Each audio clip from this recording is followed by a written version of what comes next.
Every morning, the countdown begins for the markets with meticulous research and analysis designed to help you capitalize on the trading day. Beaming live from the CNBC-TV18 Motilal Oswal studio.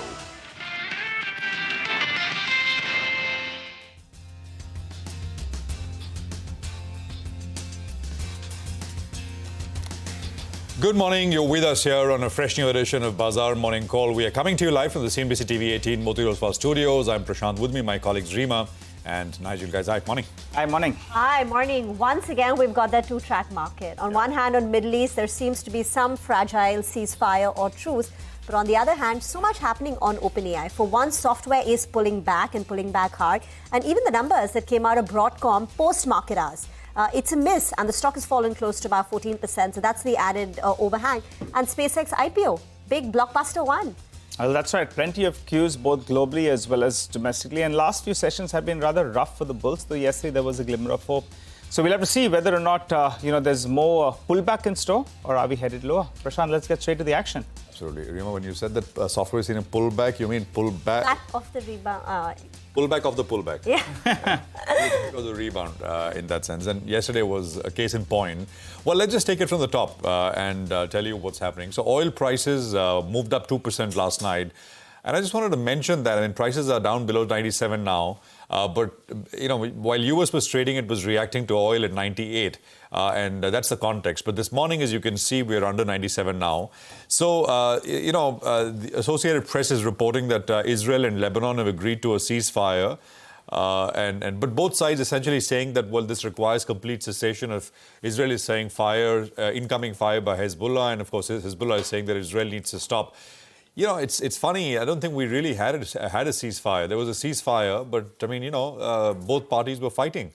And, Israel was sort of going into Lebanon and talking about sort of, going deeper and deeper. And there were, of course, attacks in North Israel from Hezbollah missiles, etc. So I'm not sure what this really would amount to. But the reason, of course, this is important, of course, is that Iran has made it clear that any agreement with the US cannot be in isolation. It has to include what Israel is doing and what it should not be doing as far as Lebanon is concerned. And that's the reason why this all sort of, ties in. Now, Iran's foreign minister also has made some comments. I mean, actually, lots of commentary back and forth. But the point is, as they say, talk is cheap, right? You've got to see activity, you've got to see real action. Iran's foreign minister saying our contact with the US hasn't been cut off, but no progress has been made with regards to negotiations. So that is from the Iranian side. And of course, I mean, we'll play out some sound bites from President Trump, and there was, all that happening, which we will look at as well. Now, the EIA reported a sixth weekly drop in U.S. commercial crude supplies. So that came through. Strategic reserve stocks dropped by 8 million barrels. And U.S. reserves, by the way, are now at their lowest, at least in the last few years or so. We've had company CEO, and these are large global companies. I think Exxon CEO came on record, and this is all in the last 3 days.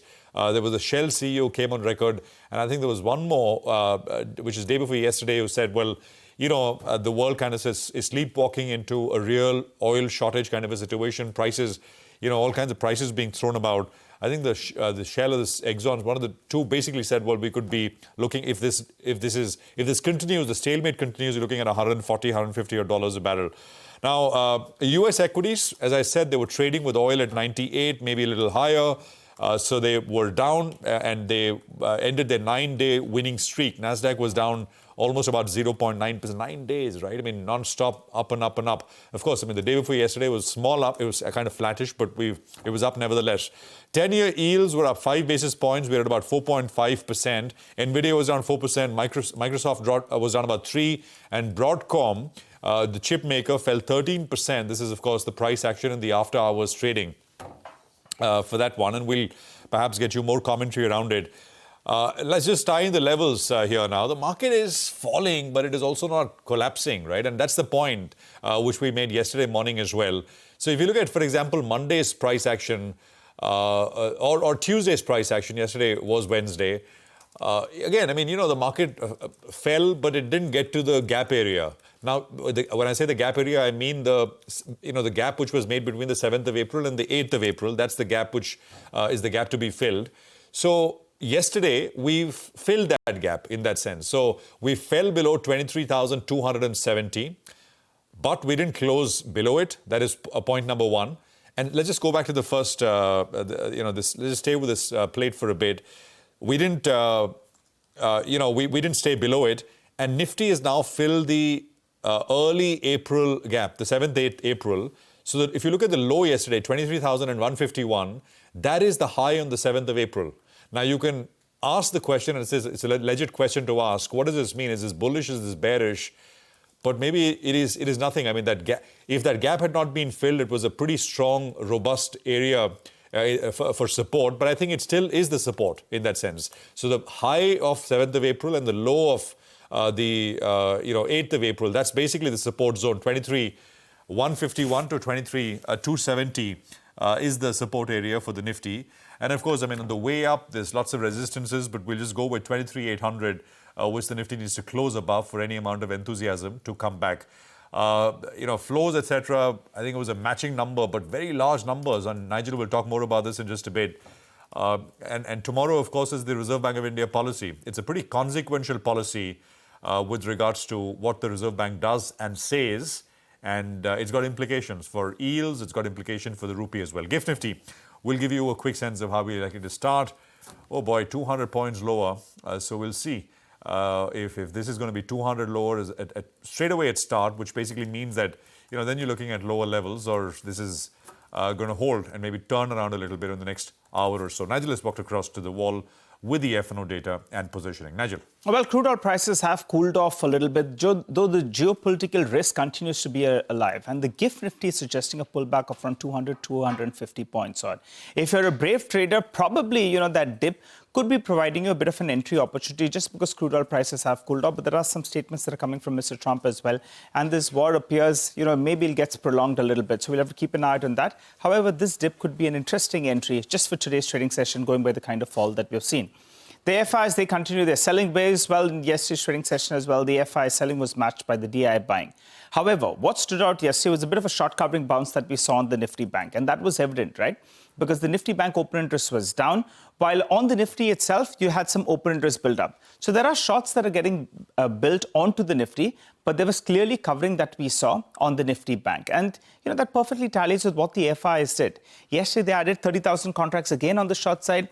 In percentage terms, it's at around 92%, which is the highest in percentage terms all the way since January. So this market is aggressively net short and is bracing for some kind of bad news. Now, importantly, just in a matter of a week, the FI net short positions have gone up by 1 lakh contracts. That's right. Since the start of this contract, we were at around 1.5 lakh contracts on the short side. Just take a look at where we are because of the kind of addition we've seen. We're at around 2.5 lakh contracts on the short side, which is telling you the kind of addition we've seen on the short side just in the last couple of sessions. The problem is the India VIX, it had cooled off last week. It had in fact breached that 15-odd mark. Now that's perking up a little bit. It's still pretty much well behaved. At around 16.5, it's okay. You don't need to get past the 20-odd mark. Remember, the recent high is at around 29-odd.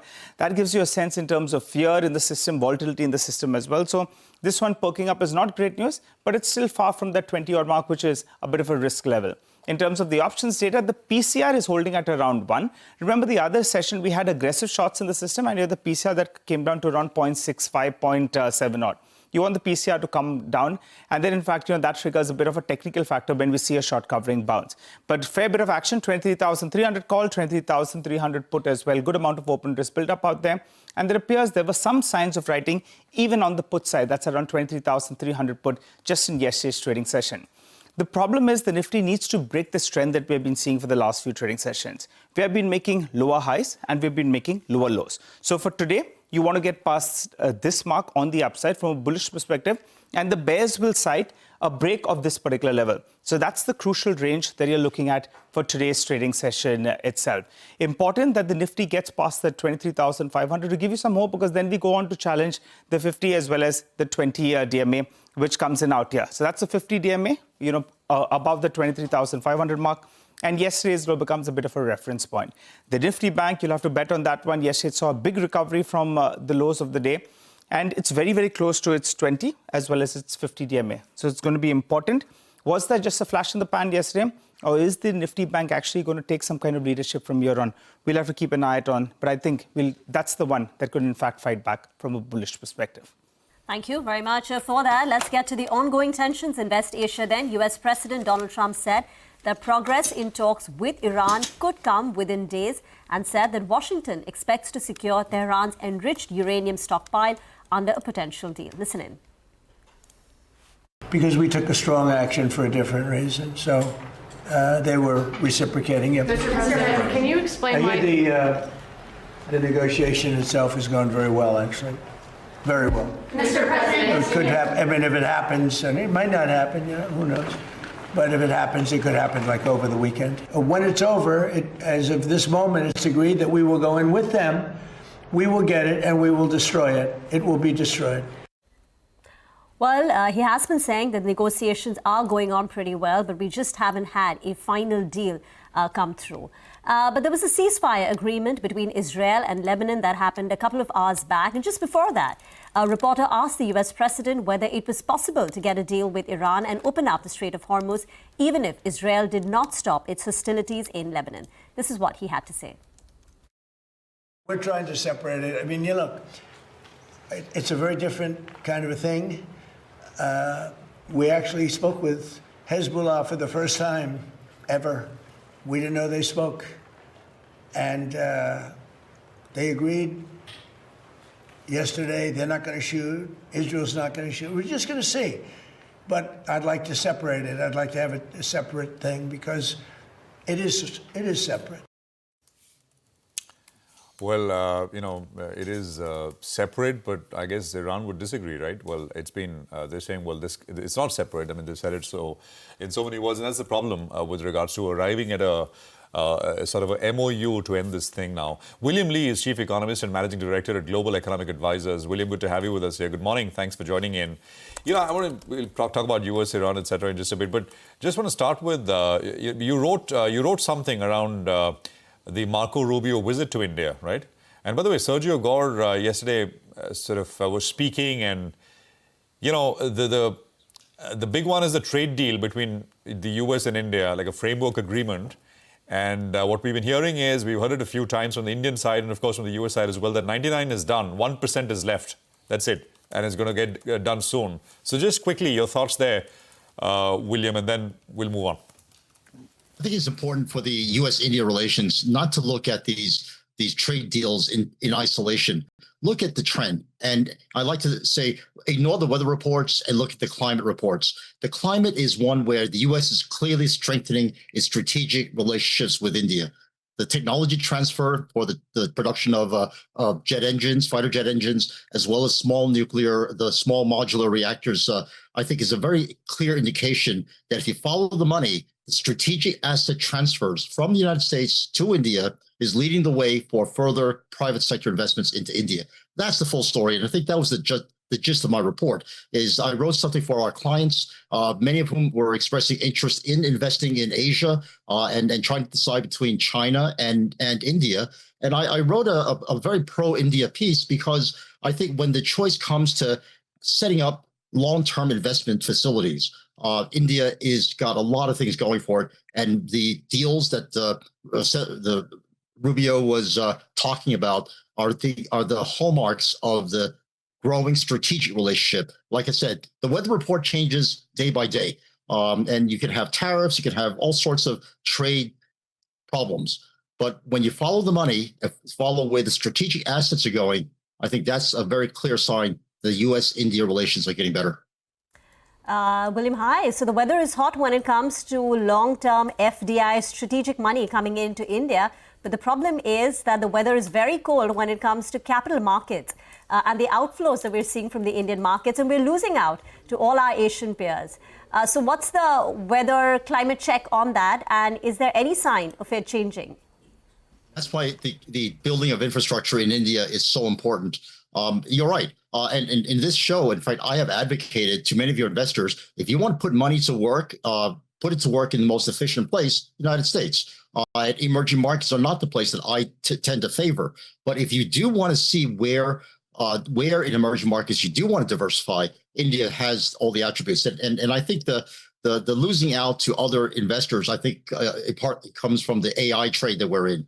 And I think Jensen Huang just turned the page on the AI trade when he talked about how local computing, where smaller language models and the ability to do more of the computing locally takes a lot of the pressure off of having to have these hyperscalers. And I think that's a very important shift in how to perceive and understand the AI revolution. It to me means there's a wider spread of the technology, an ability for companies in India, for example, to be able to make use of much more of the AI technologies without having to have these humongous hyperscaler computing facilities. Hi, William. Good morning. Good to see you, Ben. William, I wanted your take with regard to this entire currency move globally. The Indian rupee, well, that's weakened a little bit, and there's a lot of yuan cry out there, and it's hurting sentiment as well. However, the Chinese yuan, well, that's seen some strength, and that could possibly place India's exports as a bit of an advantage in comparison to China. Do you see this playing out? Do you see India getting a larger pie globally? Nigel, that's part of the weather report I'm asking you to not pay so much attention to. The currency fluctuations will affect portfolio investments for sure. If you're a bond investor and you want to do swaps and engage in derivative trades, absolutely focus on what the currency is doing. But if you're interested in making longer term strategic investments, fixed investments of the sort that will mature in the 3 to 5 year, maybe 10-year horizon, then you want to look at the fundamentals. And when you compare the strengths that China offers and the uncertainty that China offers compared to the democracy and the kind of forces that are gathering in favor of India, I think the balance of investment positions is going to slowly shift toward India as people continue to discover how difficult it is to do the adequate due diligence in China and to be able to find the kind of information you need to make a clear decision. Yeah, got that. By the way, it didn't sound like advocacy for India when you said I would advise investors to invest in the US, not in emerging markets. Short-term money. But as I said, if you choose to diversify into emerging markets, India is certainly at the top of the list. No, I was just pulling your leg. But William, Bitcoin, right? While everything is ripping higher, so we don't. India's. Lots of Indians invest, I guess, but there's been there's a big gap, black hole, in terms of whether how to think about it. I don't think the Reserve Bank or the central bank has changed its mind about crypto, etc. But just as a signal, I thought this could be used as a signal, as a risk sentiment indicator. Bitcoin up means, lots of retail coming in, enthusiasm is looking up, and just as a signaling indicator, what does it represent, if anything? Bitcoin is well off of its historic highs. It's nowhere near the 90,000 plus that it was back, a few months ago. And I think that rightly so. The bubble in Bitcoin, I think, has moved on. The technology behind Bitcoin is being implemented as we speak by almost every bank I know of to try to effect transfers across border in a more efficient and a cost-efficient manner. So the technology clearly is being implemented. And that's where Ether really comes into its own.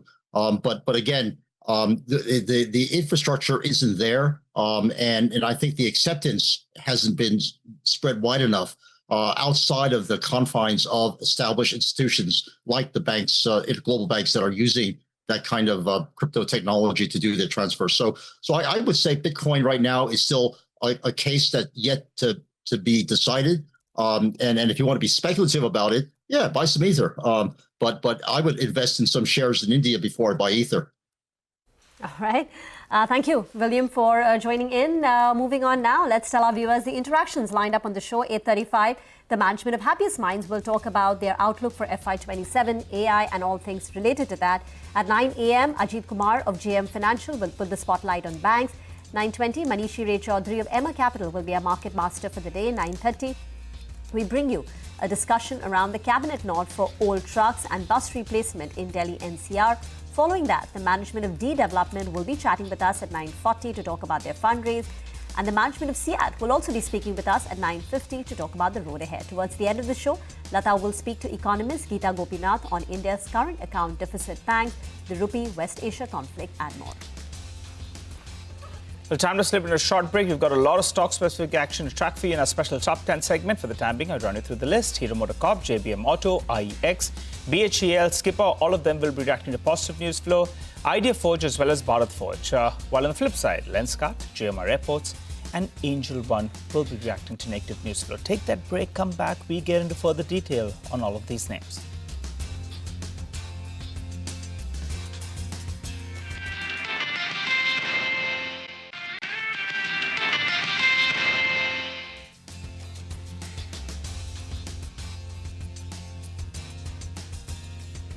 Welcome back. It's a Thursday morning. It's time now to talk about stocks. This is CNBC TV18's list of top stocks for the day.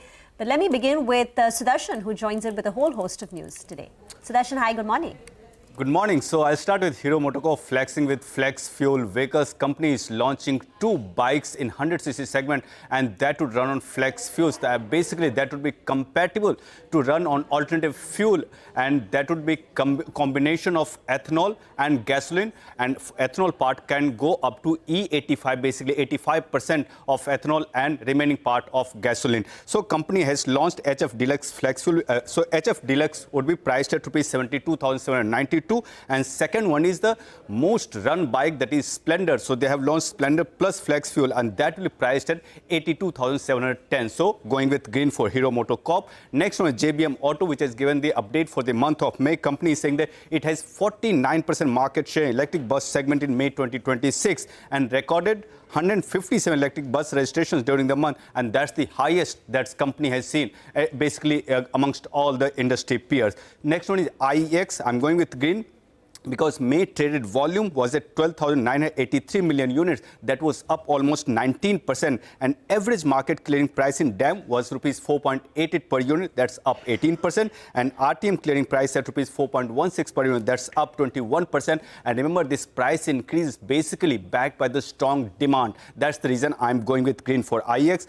Lenskart, SoftBank Vision Fund has sold 5.7 crore shares for rupees 2,873 crore, and Societe Generale has bought 1.4 crore shares, but just 1.4 crore shares have been bought via block day. That's the reason I'm going with red. Next one, GMR Airports. GQG Partners has sold 16.3 crore shares. That's 1.5% equity for rupees 1,600 crore. And FMRC Fidelity Advisor has bought 14.93 crore shares. But here also I'm going with red because GQG was the seller.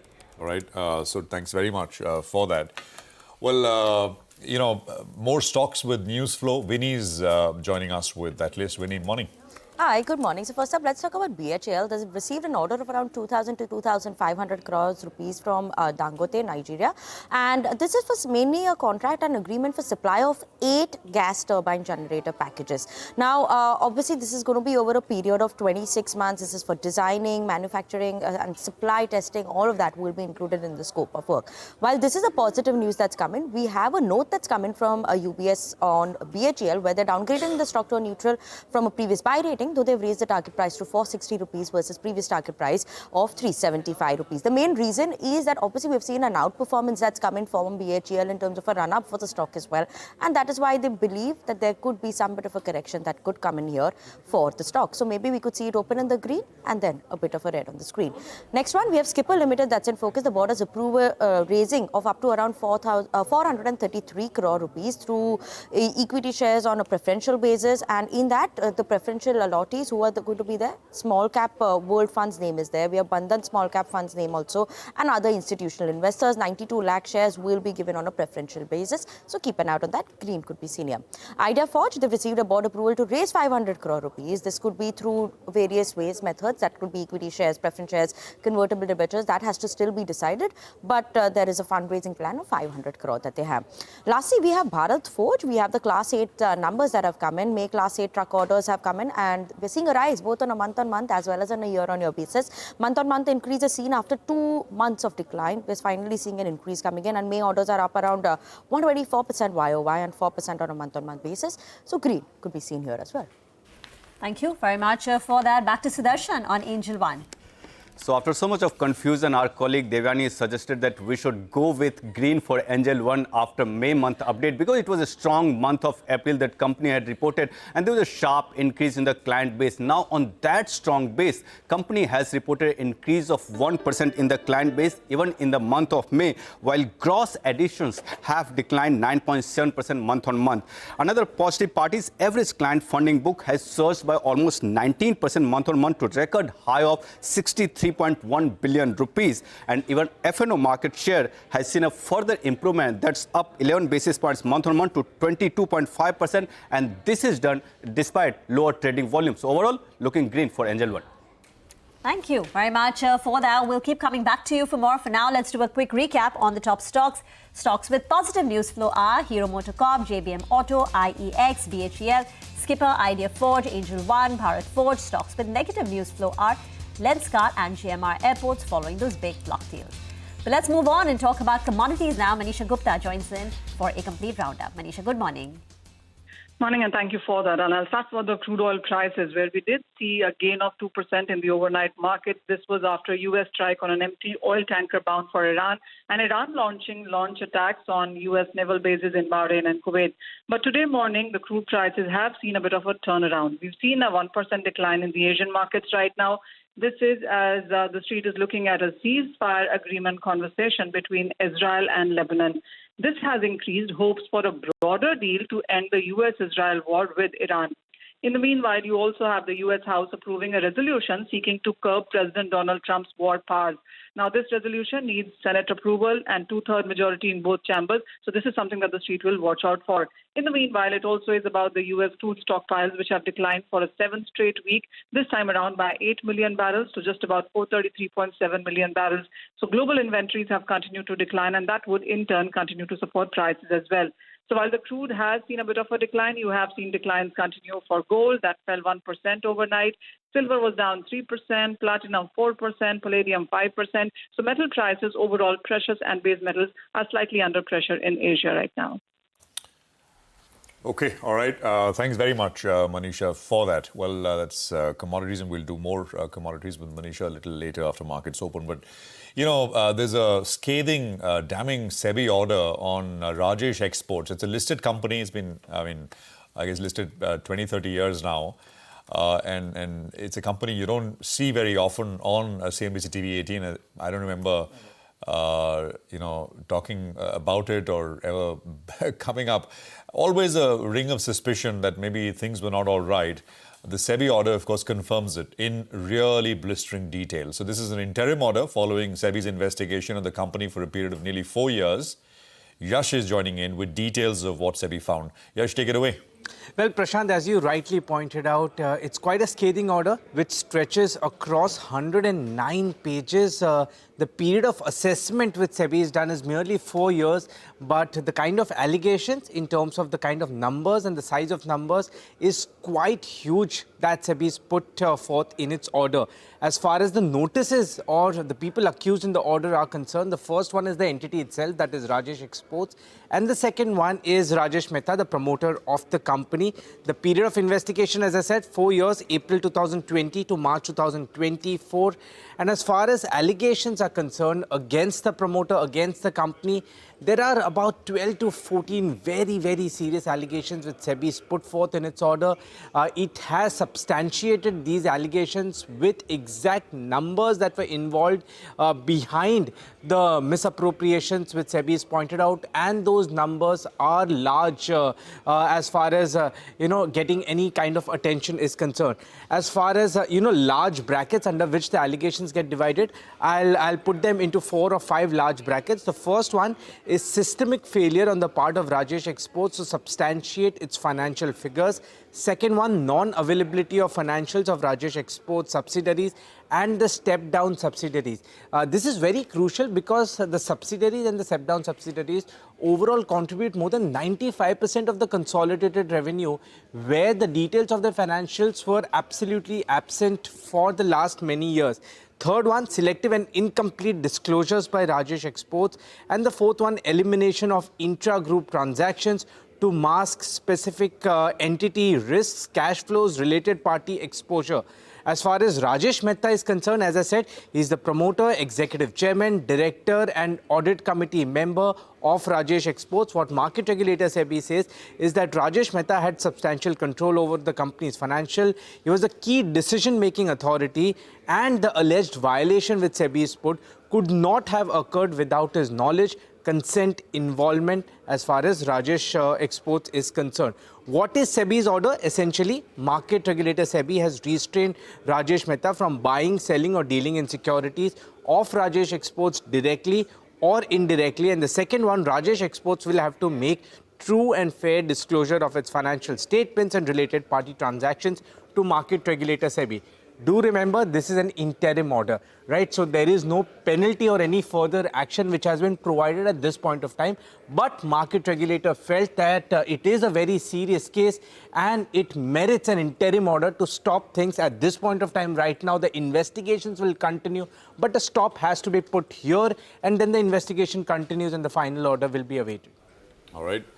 Yash, thank you very much. That's a detailed explanation of what the order says, and we'll do more. We'll get you more because just crazy stuff out there, and it's a well-written order. I urge you to go and read it on the SEBI website. We'll take a quick commercial break here. We'll come back.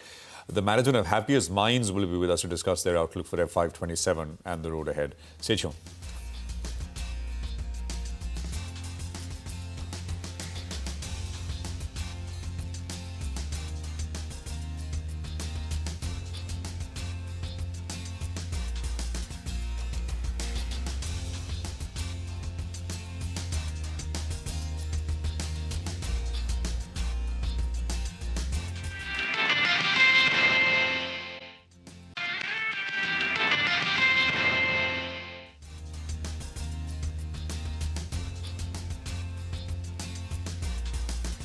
Welcome back. Hope you're having a good morning. The GIFT 50 suggesting a bit of a downtick to kickstart trade, but Hormuz joins us to tell us what's going on from the broader market. Some stocks, they moved on very heavy volumes. Morning, Hormuz. Good morning, Nigel. And heavy volumes indeed seen on TCS in yesterday's session. Of course, the entire IT segment saw a very, very sharp sell-off yesterday, wiping out close to 1.5 crore worth of market cap. But look at TCS, down 8.5% yesterday, the biggest single-day fall in 6 years for the stock. And it gave up all the gains that it saw on Monday and Tuesday, and a little more of that as well. And both the 2300 call and put options were very active in yesterday's trading session. The call option premiums were down 72%. The put option premiums on that 2300 strike were up 7x in yesterday's trading session. The volumes were the highest in nearly 2 years as well. Over 1.5 crore shares were traded. The 20-day average is 52 lakh shares, so 3x of that. The 70 lakh shares, or 45% of that, was marked for delivery, and the 20-day average here too is just around 28.5 lakh shares. Unsurprisingly,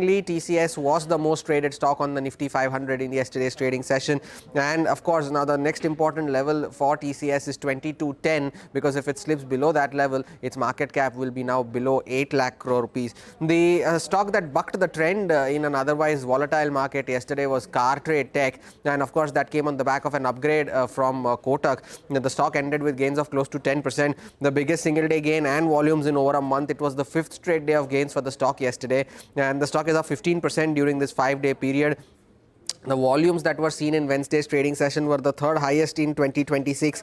Over 30 lakh shares were traded. It's the 4x of its 20-day average. Around about 20% of those shares were marked for delivery. So around about 7 lakh shares. The 20-day average here is close to 3 lakh shares. And the stock has had a very, very wild ride. At one point, from a 1600 rupee IPO price, the stock fell to 300 rupees, then went to 3300 rupees, which is its peak, and now has corrected all the way back down to around 1800 or 1900 rupees. Now, the one stock that has seen significant selling pressure has been PB Fintech. Was among the top non-IT losers on the Nifty 500 yesterday. It was the 9th straight day of losses for the stock. The stock is down 14% during this period. The 1600 put option saw a 75% increase in its premiums yesterday. 60% of those shares were marked for delivery, and 33 lakh shares were traded overall, and 60% of those were marked for delivery, so around about 19 lakh shares. And from its 52-week high, the stock is down 20%, and as a result of this 9-day losing streak, the stock has also turned negative on a year-to-date basis. Okay, all right. Thanks very much for that. PB has come off quite sharply, as Hormuz points out. and 1578, I think closer to 1800. I mean, just what, a fortnight ago. We'll take a break. Deepan Mehta of Elixir Equities will be with us for some fundamental stock conversation on the other side. Stay tuned.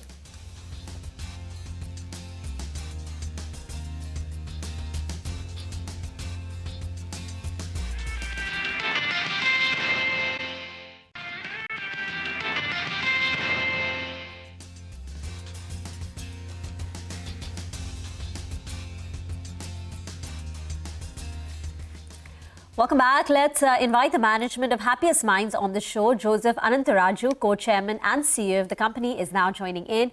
Thank you very much for joining in. So much happening in the world of AI, Joseph. But before I get to that, just a few things on your numbers, since we didn't speak to you post the Q4 announcement and the outlook for FY27. Now, after reporting a 9.2% revenue growth last year, you are guiding for 12.5% for FY27, but the aspiration is 15%. So what do you expect? What can get you from 12.5% to 15%?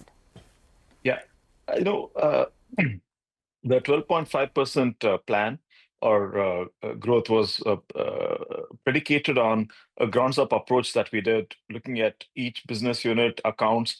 And so we built it grounds up, which gives us much more confidence, and we've stress tested it.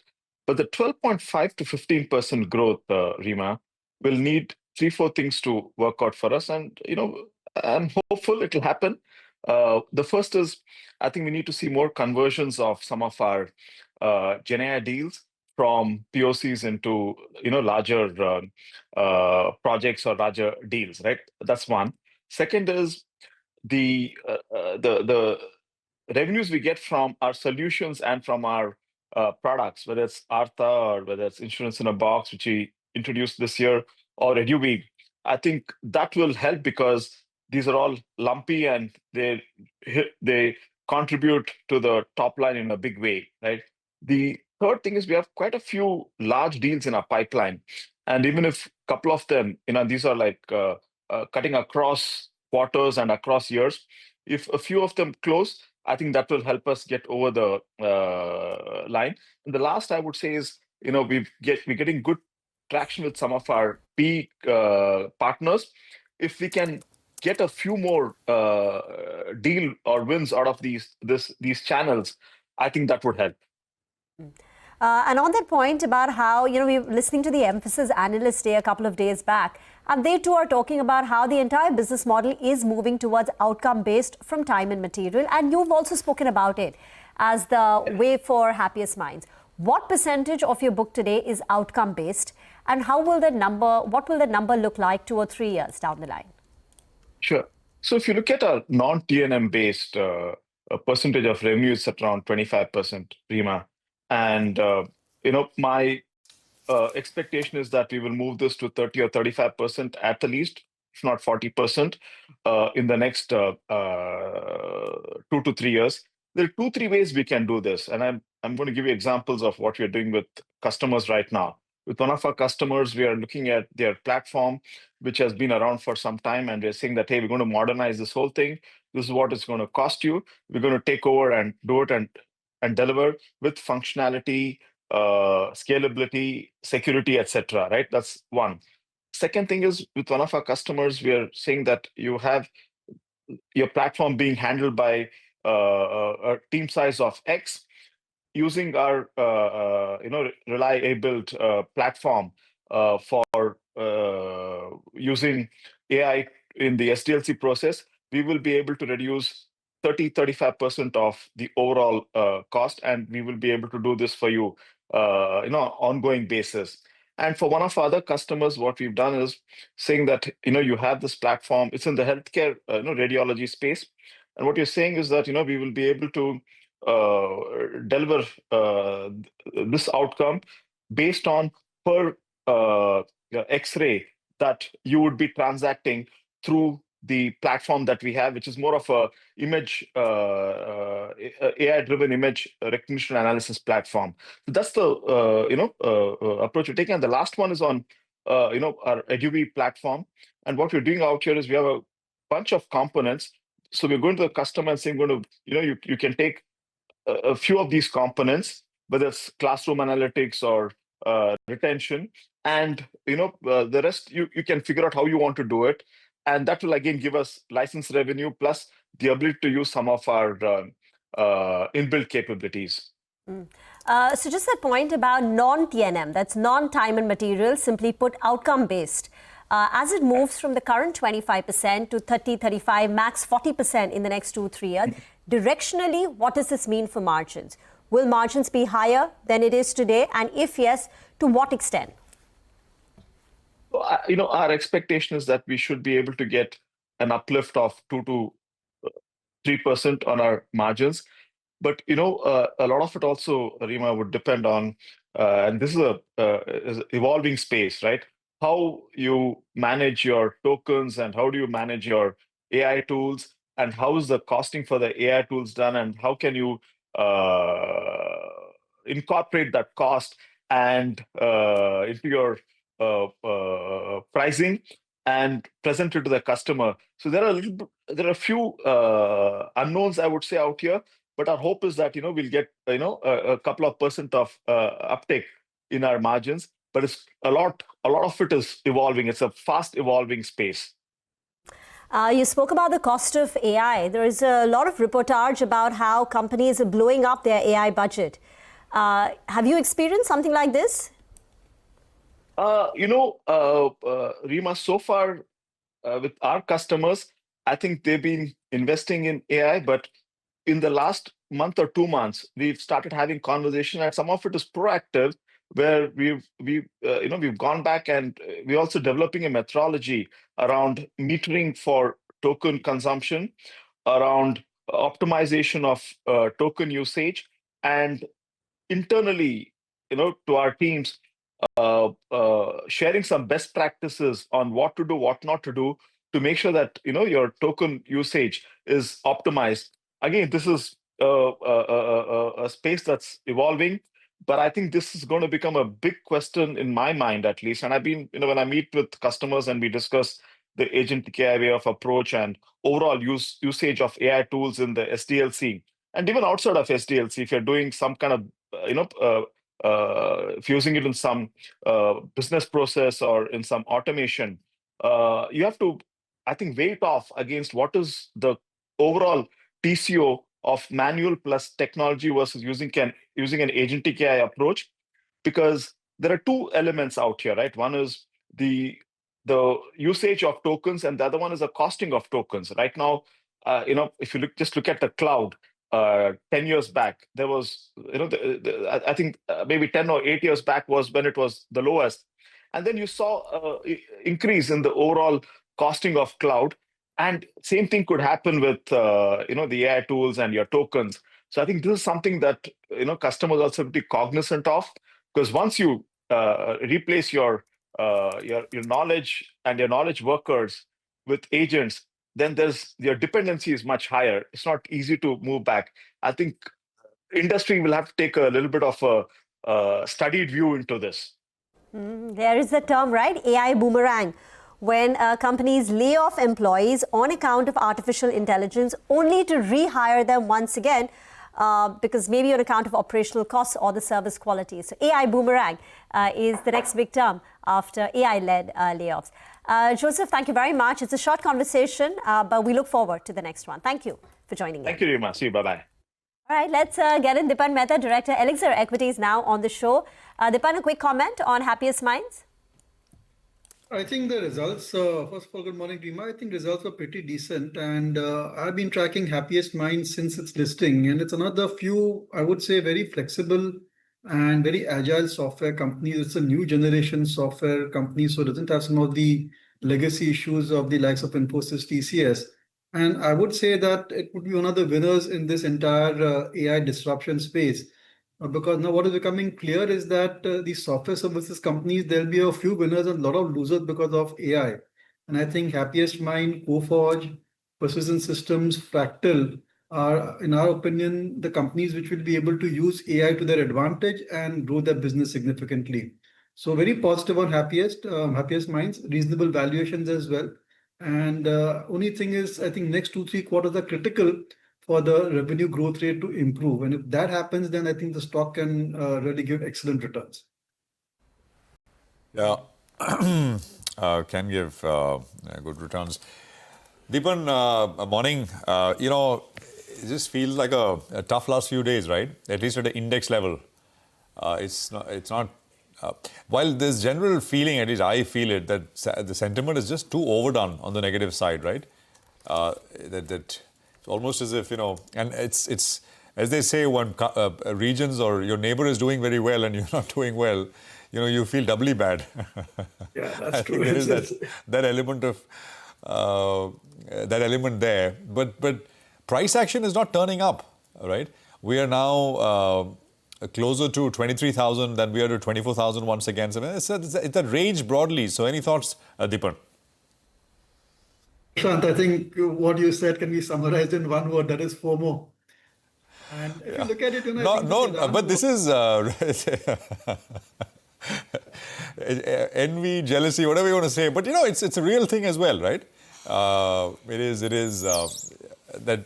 But you think it'll turn, and what will it take? By the way, yesterday we were all anticipating that the government perhaps will do something on this on withholding tax and bonds. Nothing came in that cabinet briefing which happened at 3 o'clock. But there are newspapers reporting this morning that perhaps it'll come through an ordinance. We don't know exactly what will be part of the ordinance, but the cabinet has cleared the government to be able to sort of do a ordinance in that sense, and whether it'll be the withholding tax and bonds being cut, and we'll see. But just your thoughts, Deepan. Prashant, I think one thing is very clear, that we are the biggest losers in this Iran war. I think whether it's America, whether it's the other Asian countries, I think it's business as usual over there. In fact, the Chinese markets or the Japanese markets, South Korean markets are just, going ahead, giving great returns. And we are stuck in this particular narrow range. And I think that even the sentiment is slowly getting impacted, and our patience is wearing out as people who have been a lot of conviction in stock. So all I can say is that this war has to end quickly. Oil prices need to come down to below $80 or so, or I'm sorry, that I think this market may go down even further. It may test the earlier lows and break that as well.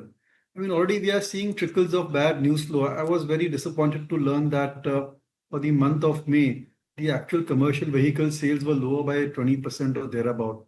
And that's not a very good sign. And the reason ascribed for that is higher diesel prices. So if these things start to, get into more, I would say, mainstream, and we see more slowdown, then I'm not sure that our markets can sustain even these levels. So I remain hopeful.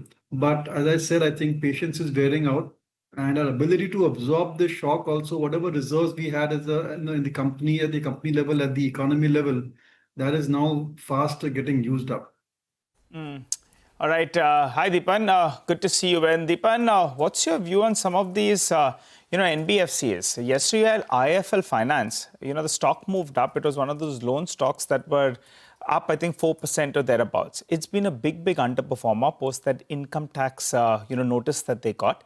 The stock, I think, is still down close to 30% from the recent top itself. I was looking at some selling, a small fund, I think they have been gradually selling, and it appears from 5% it's down to less than 1%. Any view on this name at around 500 rupees? See, Nigel, it's very attractively valued, and they have really scaled up the gold loan business very well. And some of the risks which were there with IIFL Finance earlier, I think those are now, they've addressed it very well. A large portion of their loan portfolio is well secured.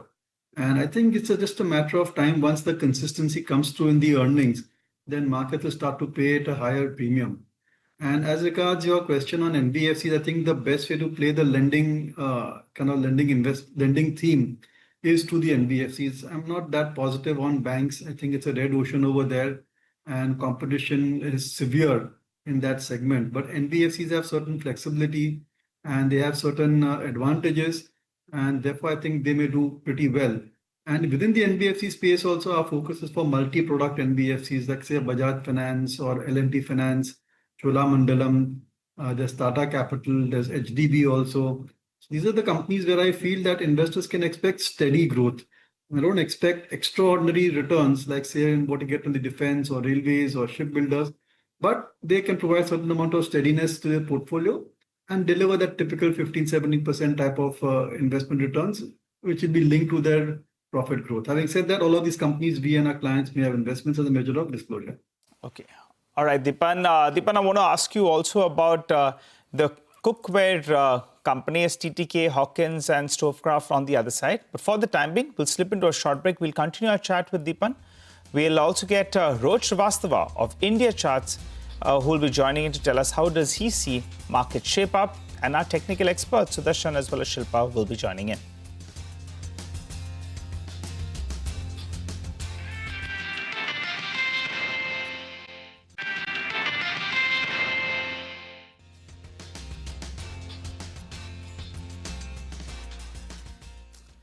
Welcome back. This is Open Exchange, and we're coming to you live from the CNBC-TV18 Motilal Oswal studio.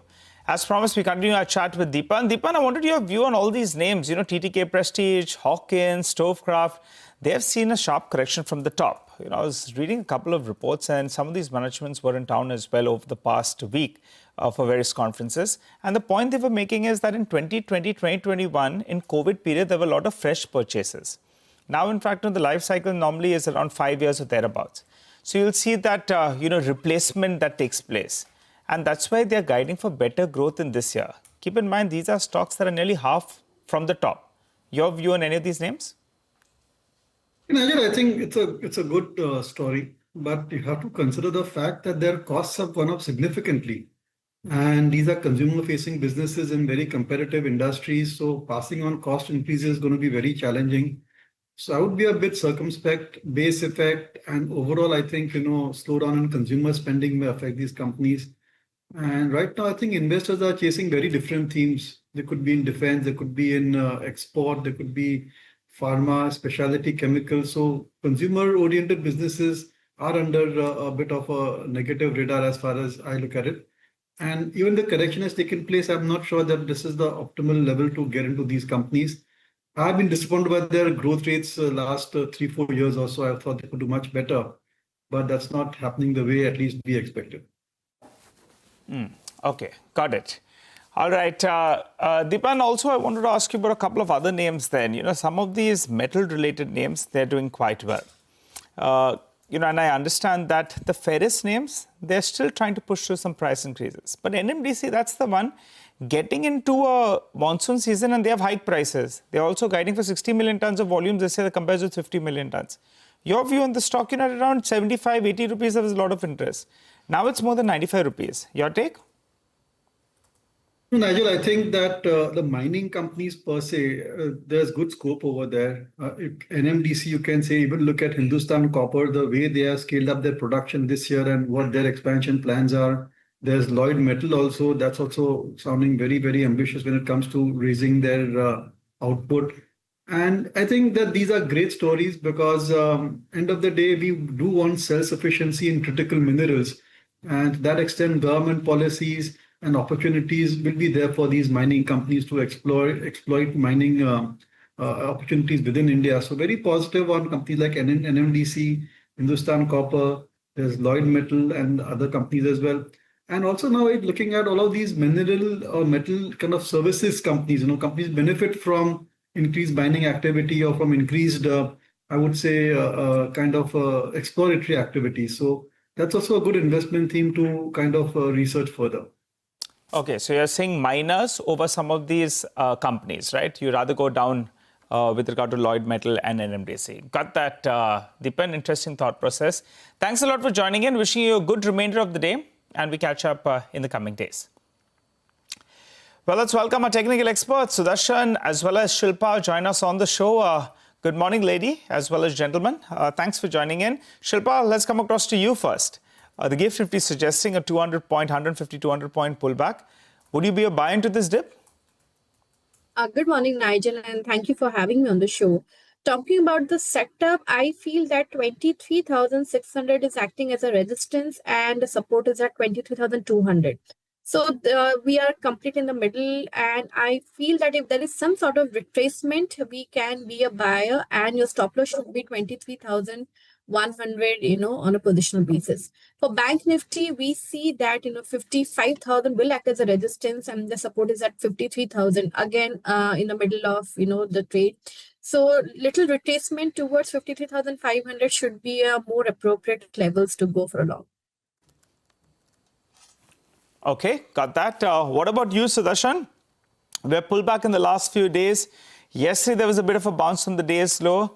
Will you fancy your chances on this dip or will you stay away? Hi, good morning. No, we'll stay away.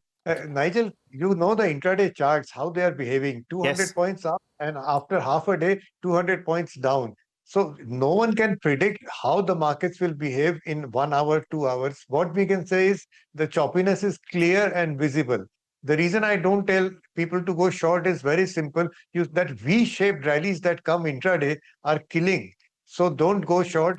This is not a market where you want to go long. We are falling consistently. So step aside. There are periods, it's not just about the Gulf War. Even earlier, there are periods when the markets simply become choppy for one reason or the other. The best trade is to do nothing. Okay, do nothing. But there's something to do on individual stocks. You go first, Sudarshan. What's on your radar? That's right. NMDC is a buy with a stop under 95. TMPV is a buy with a stop under 390. CAMS is a sell with a stop above 765. And Bajaj Finserv is a sell with a stop above 1770. But I also have a suggestion. Choppy markets, there are some stocks that do well, but keep your volumes low. Okay, all right. Let's get the lady then in. Shilpa, what about you? Individual stock calls? I have a buy on Axis Bank. Axis Bank is at a very good support levels. 1240 should act as a very good support. So that should be a stop loss and look for levels of 1285 on first basis. If it crosses that, then 1300 to 1320 can definitely be seen. The other one would be a buy in Solar Industries. Solar Industries is also looking very, very strong. It has a good support base at around 18,200. So that should be a stop loss and you can go long and look for levels of 19,000 to 19,500. The third one would be a sell in KFintech. KFintech is looking weak. It has a resistance at around 880. That should be a stop loss and look for levels of 780 to 750.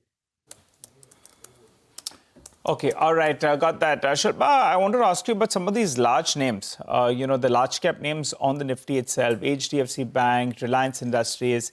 They have seen a decent pullback, and if the markets need to turn, they'll be counting on one of these names. Any of them on your radar, or you want to look at the tech pack? I would actually go for HDFC Bank. It is having a support around 730 zones on immediate basis. So as long as we are holding above that, I believe that 780 can definitely be seen. So among the large caps, I believe HDFC is better placed. Any levels on HDFC Bank, Shilpa? Yes, HDFC Bank. Okay, got that. Any levels? Any levels for a trade? You said it's better placed. Sorry, HDFC Bank, the support is at 730. That should be your stop loss. And if it sustains this levels, you will see levels of 780. Okay. Sudarshan, on large cap IT names, what a fall yesterday. TCS was down 8.5%. And as Hormus was telling us, it fell on very large volumes. And this morning too, overnight, that IGV ETF, which is tracked very closely, sort of a proxy for the Indian IT names, was down 4.3%. Is there a trade on the Nifty IT or on individual IT names? It is a trade. The Nifty IT is difficult to trade. You have to buy the ETF. It's easier to focus on the large caps right now. See, these declines are buying opportunities. When a market is building a base or bottoming out, we have these ups and downs repeatedly. The downside is a place where you want to buy, and also understand that the India theme will affect IT stocks also. If we are going to go down, they will not only outperform. They may not actually stay up, but still they are buying opportunities on every dip now. Yeah, no, absolutely. Gentlemen, we'll chat again. Thank you very much for joining us. Good speaking with you, and appreciate your time here on CNBC-TV18. Well, let's keep it with the markets for the next 10 minutes or so. Rohit Srivastava is founder India Charts and Strike Money is with us. Rohit, good morning. Great to have you with us here. Thank you for joining us. The market is not breaking down, but it's kind of, maybe it's happening in slow burn. And every day it gives us hope with a bounce by the end of the day. But it's been making lower bottoms. Just look at the last 4-5 days or so, right?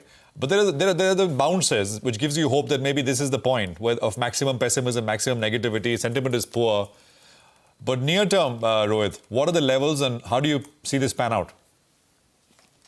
So we're getting very, very close to what is a important retracement level, considering that the bottom was made in April, and this is a pullback.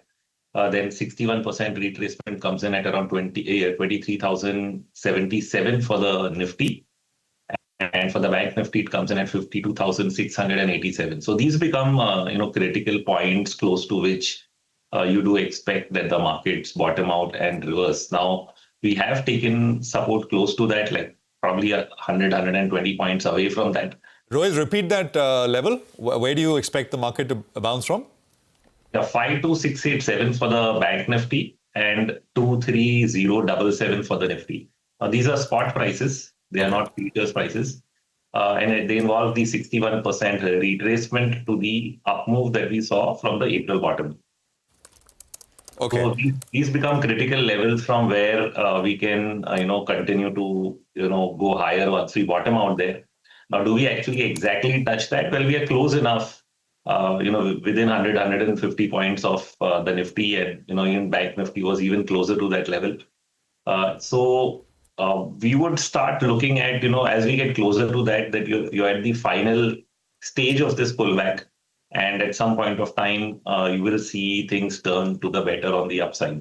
What gives us more confidence on that is the strength that we see in the broad market. So if I look at, say, the mid-cap index, it's barely 1 to 2% probably away from the all-time high, whereas the Nifty is probably far, far away. So the broad market, when we actually study individual stocks, are showing a lot more strength than what we are really seeing in the main index, and that I think is the reason that it feels like a very, very weak market and not going anywhere.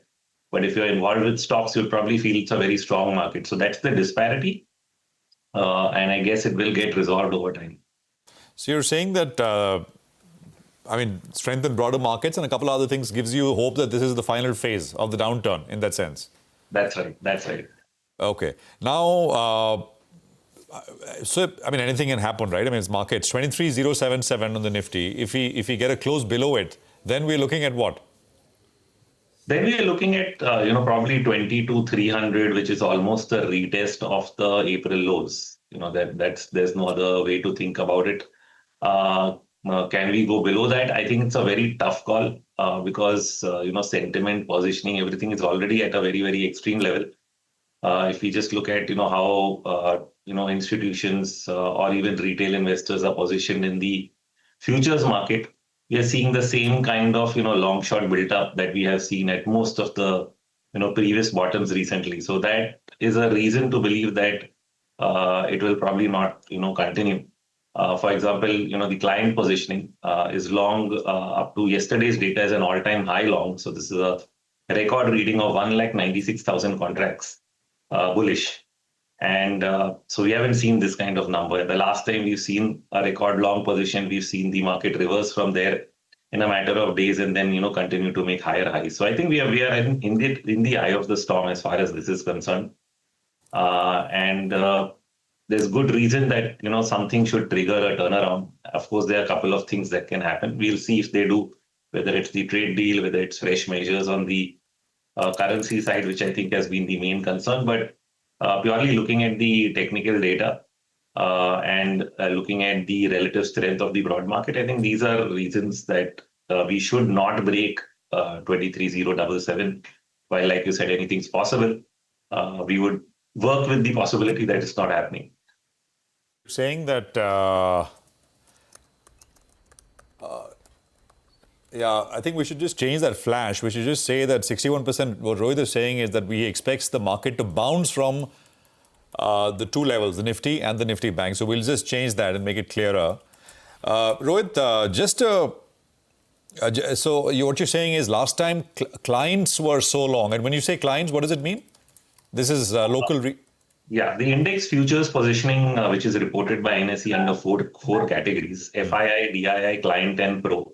Right. So the prop desks are basically like brokers running their own, trading accounts. Yeah. And that leaves out HNIs, retail investors, corporates, all the other categories which are not included in the first three, which are domestic institutions or FIs. They all come under client category. Okay. So I presume a lot of the large money or large clients of big traders in the market would be in the client category. Got it.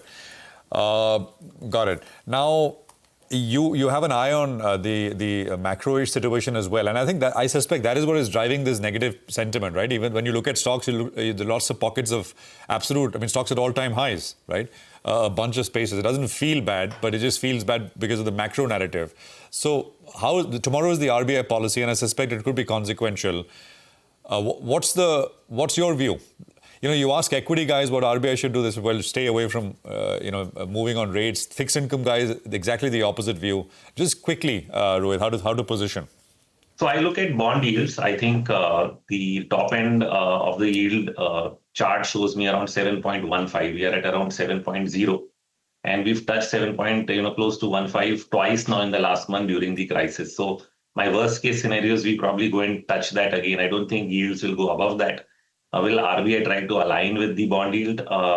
I doubt it, because most of the central banks around the world are avoiding touching rates, given that the current situation around oil or Iran are expected to be temporary. So that is why nobody's really touching it and trying to play the game around inflation coming up and rates moving. They probably wait for the data to show up and deal with it accordingly. So I think right now, unlikely that you get a rate hike. Probably the RBI would take more measures on the liquidity side or somewhere which can actually help the market. Oh. Yeah. So worst case on the 10-year bond yield to you is 7.15? Yes. Got it. Fair enough. And any way to put a number on oil? I mean, if not, we'll move on. So oil, I thought it had peaked, 104, 103. Still, if we get further one upside, I'll say 101, 102. I don't think we go beyond that. And this I'm talking of light crude. On Brent, it would be a little higher than that. But sort of around 110, that's the upside. So on Brent, it may look a little further away, but 102 on WTI, 110 on Brent, I lost. The question is, are we going to even go that far? Maybe, maybe not, because sometimes you just get a retracement. See, we fell from 108 to 90. In a bounce, you may not really cross 100 on the Brent number. So you could again sell off from close to that. Okay. Now, pockets of strength, to your mind, where would you look for things to go long on? And pockets of weaknesses, to your mind? Yeah. So the obvious name is metals, because when you look at metal prices, despite whatever is happening, and there's the fear that the dollar goes up because of inflation, etc., the market is probably pricing that in, because you look at aluminium prices close to 52-week highs. You look at copper prices; they made an all-time high just a day ago, and that has been continuing. So you see it in nickel, you see it across the metal space, and so that means metal stocks which have been holding up much better than the rest of the market are likely to continue to do well. So the metal index would remain in focus as far as that is concerned. On the weak side, I would probably still avoid the tech stocks, the IT stocks, the Indian IT stocks. I know they've fallen a lot, and there's a lot of talk about value or them making a double bottom historically, etc. But I'm not very comfortable being on the tech side. So that's IT is one avoid. The other one, which looks good but may still underperform the market, is FMCG, because typically in a growth it tends to underperform other parts of the market. So this is typically not the decade for FMCG. The only other defensive area which could be good is pharma. Pharma index has already broken out in the last couple of weeks, and I think every dip will probably be a good buying opportunity on the pharma side. Okay. Pharma is a good defensive area, so perhaps buy on dips. Although FMCG, you said, doesn't do well in great growth periods. But the great growth period is yet to arrive, Rohit. We're waiting. Hopefully it'll come. We are hitting market open, Rohit, so we'll say thank you. But this is a pretty useful conversation. And, we'll mark to market next time you're on with some of these levels and see how it's kind of played out. But I think gives you a framework to think about where we perhaps will go from here. So the first rates will come up in just a few minutes and a few seconds, beg your pardon, 5 seconds, and just counting down. And it's going to be 0.5% lower start. That's how the Nifty is left off. So we're 23,300. Yeah, 0.5% down, 23,280. The Nifty Bank is also down about 0.6. The mid-cap index and the small-cap indices are down 0.1, 0.15. So in that range at this stage. Advanced decline, 760 down, 570 higher. It's early. It's just opening levels, and things will pick up pace as you go into the next few hours. But 140 down, settling down. The heat map on the Nifty in terms of how the 50 stocks are opening will give you a quick sense. So you got coal and Adani Enterprises and Grasim, which are higher, and everything else is down. Infi, HCL Tech are some of the losers. So Cipla, iShares, and so on and so forth. Rima. Well, not too many gainers, as you can see, just about 3 or 4, with Coal India, Adani Enterprises, Grasim, ONGC on the gainers list. But on the way down, while we've opened with a cut of about 0.5%, at least the Nifty for now is respecting some of the recent support levels. So we're trading at 23,275, a 130-point knock. Once again, it's IT on the back foot. Infosys, HCL Tech opened with a cut of 1.5%. TCS is also lower by 0.5%, so extending that 8% decline on very large volumes that we had yesterday. So IT is weak in trade. Pharma is not getting spared. So Cipla, Sun Pharma, Dr. Reddy's, all three large cap pharma names have a cut of more than 1%. And Autos too is weak in trade. And here the losses are led by Eicher Motors, but you've got softness even in an M&M. Large cap names like ICICI Bank or Reliance Industries, these two have opened up on the weaker side. HDFC Bank too lower by nearly 0.6%. So it's a clearly negative start. The advanced decline ratio currently in favor of the losing side. On BSC, advances stand at 837, declining stocks at 1100. Well, that's right. I think some of these stocks like JBM Auto and Electra, Green Tech, both of them are flying away. Remember, they put on weight in the final hour of trade. The cabinet yesterday had announced a 9,500 crore scheme to replace old trucks as well as buses in the Delhi NCR region. And the scheme targets around 2 lakh vehicles. Out of that, 1.9 lakh trucks and over 16,000 buses. So both these two stocks, they're up and about, building onto yesterday's gains. Ola Electric, a stock that's corrected big time from the peak. Yesterday it was I think it was up 9-10% or thereabouts, close to the QIP. And today as well, moving on very, very large volumes. So keep an eye out on that name. HFCL, just take a look at that stock. It was $100, I think, 2 months or so ago. That's doubled, in a matter of, I think, less than 50 trading sessions. A big move out there. As is the case with Sterlite Technologies as well. That stock continues to move from circuit to circuit. I think there is some supply that we're seeing at higher levels in today's trade, but that's clearly the one that, has been driving this. What a move. I think if you pull up a 1-month chart, it'll tell you stock from 300 has moved all the way to these levels. A few more notable movers. ITDC, very limited free float, keep in mind, but that stock's up. Savita Oil is up close to around 7% on the fairly large volumes as well, so good move out there. And Idea Forge, one of those blockbuster listings that corrected big time, and from the lows, the stock has doubled. Now it's up close to around 5% as we speak.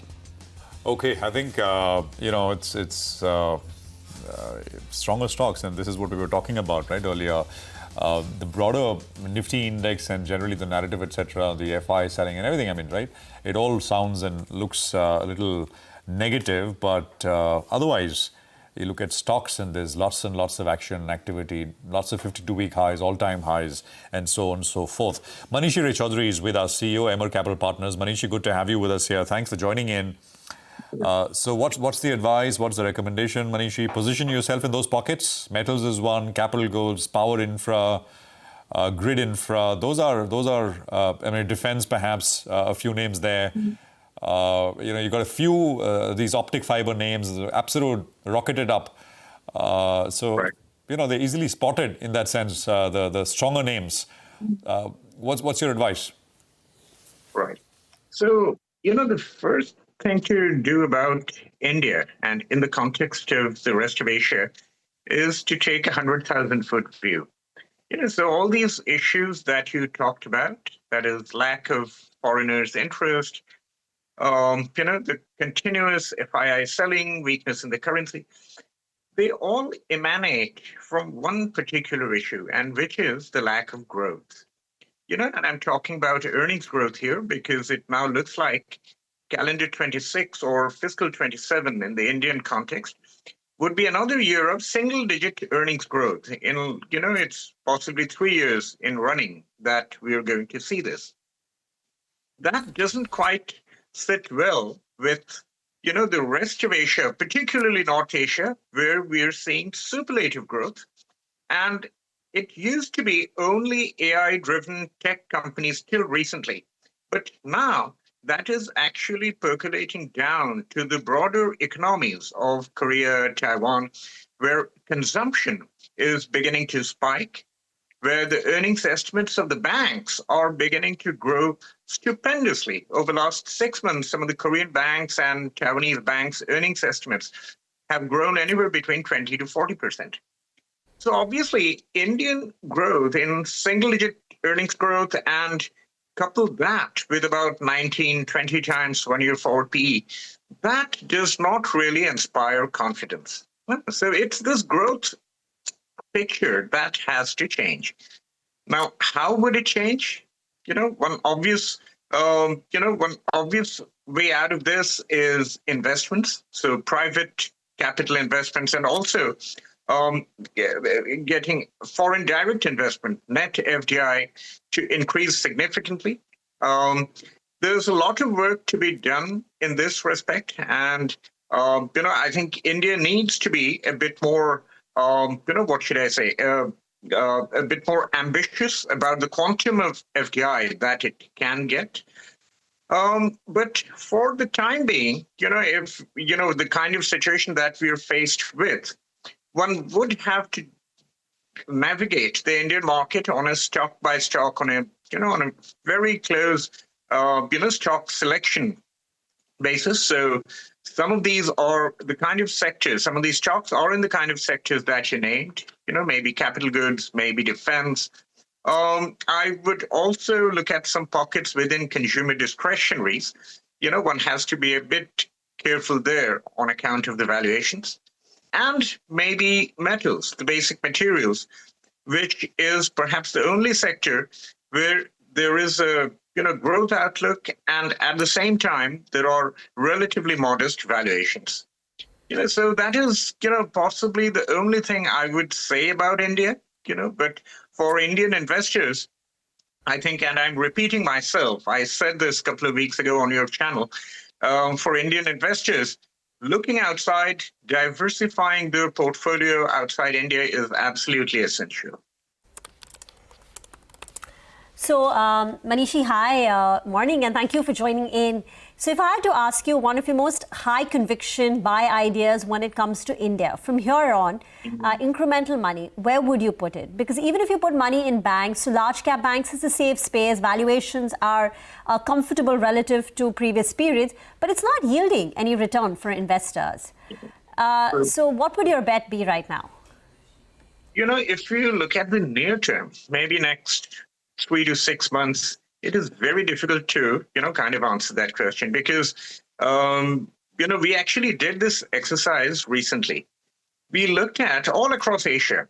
If you look at companies with market cap greater than 1 billion, there are about 4,800 companies in Asia ex-Japan.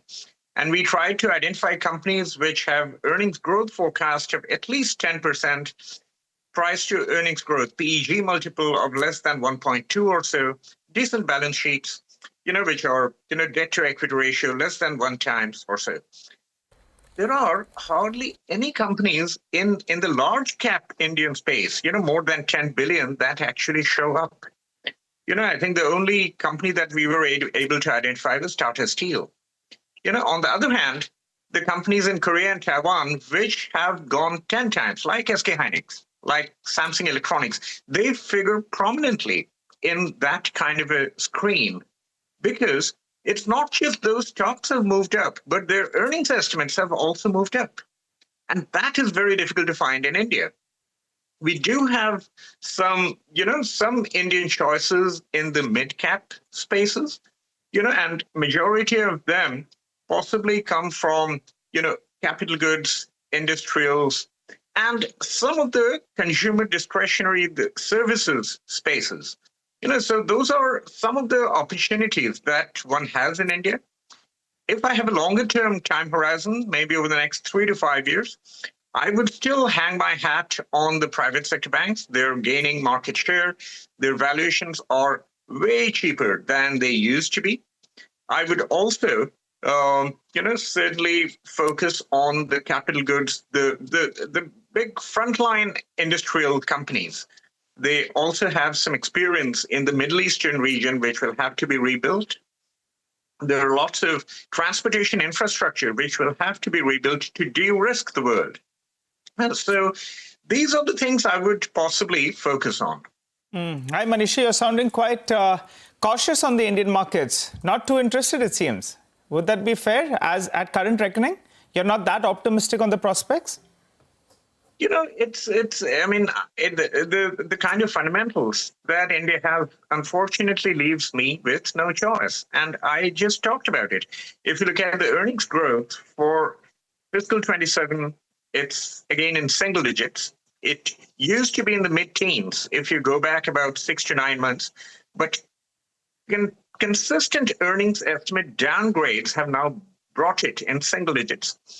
Next year, fiscal 28, we are possibly around 14 to 15%. But there again, the market, I don't think, believes that forecast right now. And the market believes that forecast can also be whittled down. On the other hand, Korea, Taiwan, and to a lesser extent onshore China, their earnings estimates are rising. And that contrast doesn't quite sit well with the foreign investor. Okay, all right. Got that. But you said there could be pockets in the broader markets that you would be interested in. With due disclosures, if you could give us a couple of names that you like. I think capital goods is what you briefly mentioned. Would you look at some of these mid-cap IT companies? Some of them are half from the top. Well, IT in general, and as you know, I've said this repeatedly on this show that I have actually avoided Indian IT for more than 1 year now.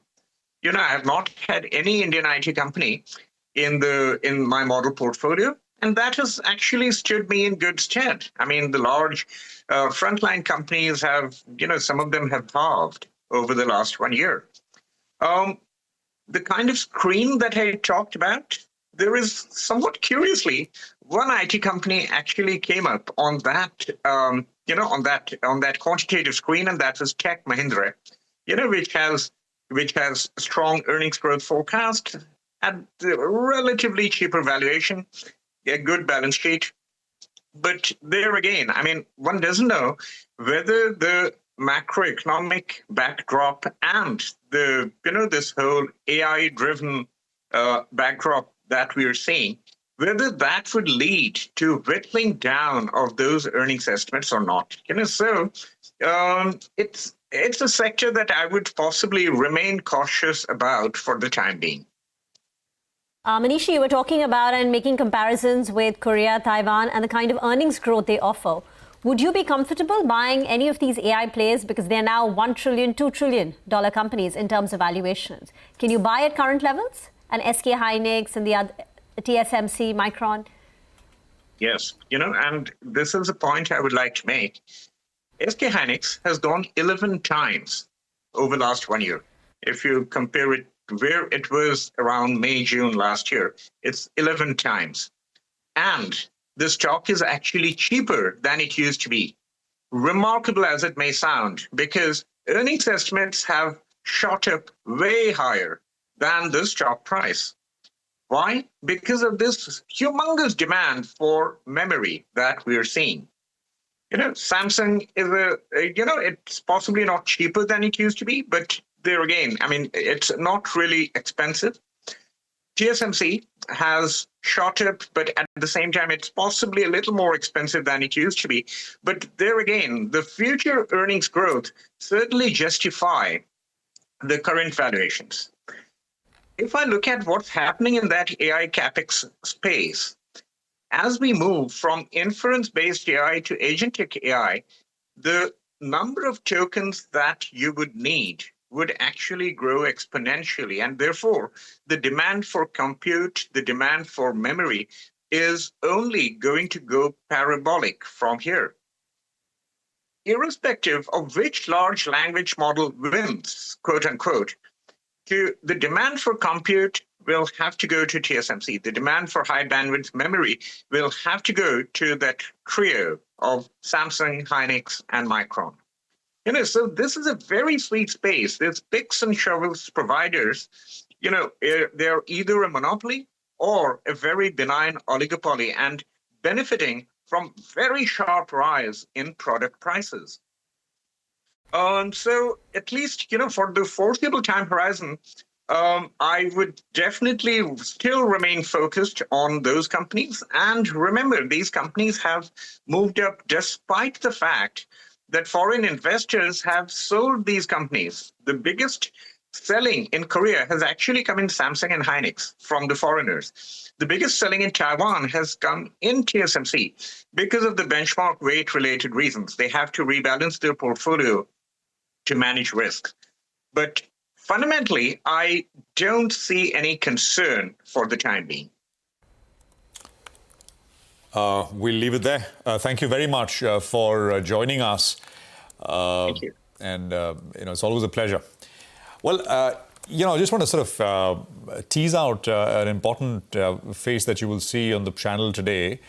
At 12 noon today, you'll hear it from the global CEO, the global chief executive officer at Citigroup. Citi, of course, needs no introduction. Jane Fraser is the relatively, she's been, of course, in the hot seat for a while, and the stock's done well. The Citi stock in the US is up some 80% since Jane Fraser took over. She's made lots of changes, top-level changes as far as Citi is concerned. So this is a high-level view on what needs to be done, and we'll ask some of those macro-ish questions, and of course, global flows very much a part of that conversation.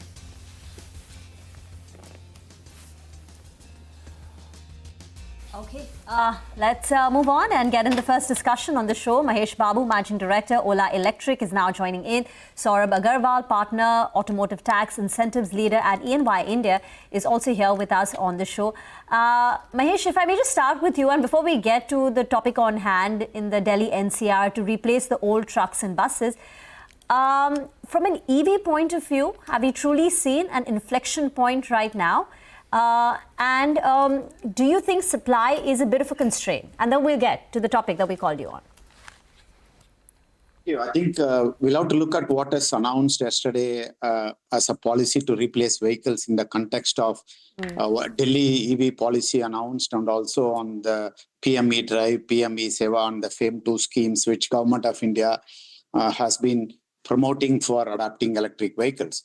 I think we all know that we have a challenge in Delhi in terms of pollution, and as a nation, we have a challenge in terms of fuel security, in terms of energy security. So EV is the best way to get converted. But while Delhi is the capital, let's say, on the buses, Delhi has electric buses, 4,000 plus electric buses. Similarly, Delhi policy adopts a lot of EV vehicles into the one. There is always a challenge of the old vehicles which are running before BS4. I think this new policy clearly promotes older vehicles to be replaced with either a EV or less polluting vehicles, which will give incentives. I think Government of India is giving about 5,000 crore and other tax incentives of about 1,600 crore, total of about 2 years. I think it's a very good period by which all customers and consumers in Delhi will be able to replace both trucks and buses in Delhi, which will really help in terms of pollution, as also in reduction in fuel consumption. All right. Hi, Mr. Babu. Good to see you in, sir. So 16,000 buses is what the opportunity is. All of them will be electric, or will a proportion of that be electric? I think most of the proportion should, I wish it is electric, because the policy says you can take newer emission vehicles as well as electric. Looking at the total cost of ownership and benefit, I would envisage most of the conversions will happen to electric now, because the future is electric, and that's what the policy of Delhi government and most of the state government, where the pollutions are higher, are taking a step towards reducing them through electric mobility. Okay. Could you tell us what is the current capacity in the electric buses for the industry on the whole, for your company as well? If you could give us a brief idea, because will there be, what we're trying to understand is, you're indicating that there could be a shift, but is there adequate capacity available? I think industry has enough capacity. It's a question of absorption. You know that EV needs ecosystem development, including charging, funding, and the route planning and everything. Right now, if you look at it, there is about 17,000 to 18,000 electric buses in the market from inception. I think last year about 5,400 was sold. I think industry has a capacity more than 10,000 plus. And we in one shift can produce about 2,500. And if on given a case, we can do 2 shifts and quickly come to 5,000 electric buses per annum. So I think when the demand comes, I think an industry is capable of delivering what it is. Mahesh, hi, good morning. It's I think you've been in the hot seat at Electra for a little less than a year now. So a little delayed, congratulations. But I think the street is hoping that, with you at the helm, the company does good things. Now, so just to kind of finish that last point, you said the total capacity at Electra for electric buses could be 5,000, right? That's what you're saying. Please. If you do 2 shifts, it could be 5,000. You can do it. You can do 5,000 with existing lines. Yes, please. Okay, that's right. Okay, so just 2 things. One is what is the order book right now, right? What is the visibility for future orders? And on the second part, we were picking up that maybe in states, and Maharashtra came up as one example, that some payments were stuck. There were these schemes, etc., and that was a problem. That was an issue from a state government. Actually, that's true even for 2-wheelers on the electric side, because there were these specific schemes which later ran into some disputes. So just give us a clarity on both those, Mahesh. So if you look at it, we have a order book of about 10,000 vehicles to be delivered in next 24 months. We are planning to do upward of 2,500 vehicles this year, and then get into much higher, doubling that in the next 3 years. That's what we are planning. As I said, the EV adoption is not only capacity. We need charging infra to be developed, power connection to be available, and absorption at the end at STUs and depots are important. So we are working on all this to make sure the adoption is higher. Not only us, the whole industry is trying to work on this to get this going. So even if we have to expand our capacity, we are happy. We have a facility of 150 acres. And in fact, within 6 months, we can build up the capacity to 10,000 vehicles if market can absorb. Regarding payment, I think government payments never defaults, but there are delays, there are procedures to be followed. All this are part of the business we know very well when we do STU business. And I don't think that's a big issue in terms of adoption. What are the receivables right now? Outstanding receivables, and how many months old? So we have about 3 to 4 months of receivable typically overall, average. And that's typically in the industry overall because we need to submit the bills and we get it. There are some challenges. However, it's continuously getting resolved by the state government. The intention of everybody, including the government, us, everybody, is to run electric vehicle because it gives a viability gap funding lower than the diesel, what prices are today. So everybody in the ecosystem wants to benefit out of it. But only scaling up needs all of us to work together and then scaling up. And I believe it will happen in the coming year. One last question from my side. Which are the states to watch? I mean, who are far ahead in terms of ordering? And is there a cycle or is this kind of ad hoc? When orders come, you have 10,000 bus order. So is there a method to this? Or this is, each state comes up and then you got to work and... so just trying to understand that. And which are the top states? If you look at number of electric buses, Delhi has the highest 4,300 buses. The next is Maharashtra. Then you have Karnataka. You will have UP. Every state now wants an electric bus. No one wants to be left out. I think that's the good news. So you will see hardly any state, Gujarat, Tamil Nadu, Kerala, everybody has an electric buses and electric vehicles adoption. So looking at electric buses, I think most of the states have it. We have a spread over Telangana, Maharashtra, Goa, Pondicherry, every place to be delivered. I think industry has pipeline of order of close to 25,000 vehicles, which will be delivered in next 2 years. Saurabh, what is the cost differential when you go to replace between a BS6 compliant vehicle and the electric vehicle? So it changes from model to model, and it can range somewhere between around, from an electric vehicle perspective, it can go as high as around 30% is the difference between, say, a ICE vehicle as well as a EV vehicle. And if you see BS4 to BS6, that differential should be in the range of around 10 to 15 odd percent, depending upon model of each of the vehicle owners or the OEMs. Okay, so but on an average, you would say it's 15-20%? So on an average, yeah, 15-20% is the right average. And other than cost, are there any factors that the state government will look at when choosing between a BS6 compliant vehicle and EV? So, I think emission is one of the important area which the state government will look into when they are replacing a BS6 versus an electric vehicle. So from a Delhi perspective, if we look at, there has been a significant pollution which the Delhi citizens have been facing for long. So it's a right move by the government. Even on that 15-20% differential, I want to specifically highlight that some of the OEMs who are eligible for a automotive production linked incentive schemes, they are getting around 13% to 17% as a production linked incentive scheme from the central government over and above many of these state schemes or this recently announced scheme yesterday. So that particular bridge, I think depending on manufacturer to manufacturer, the differential will surely move to the market if OEM is eligible for such production linked incentive schemes. And that creates a disproportionate competition between a OEM who is eligible for a production linked incentive scheme vis-a-vis an OEM who is not eligible for a production linked incentive scheme. So which are these OEMs which can get the PLI schemes, which makes them more competitive? I think the scheme came out in 2021, and after that, the scheme hasn't got opened. If you talk from purely from a commercial segment, it is Tata, Eka Mobility. Those were the ones who are pioneers. Ashok Leyland, of course, they have not got their vehicle DVA approved so far,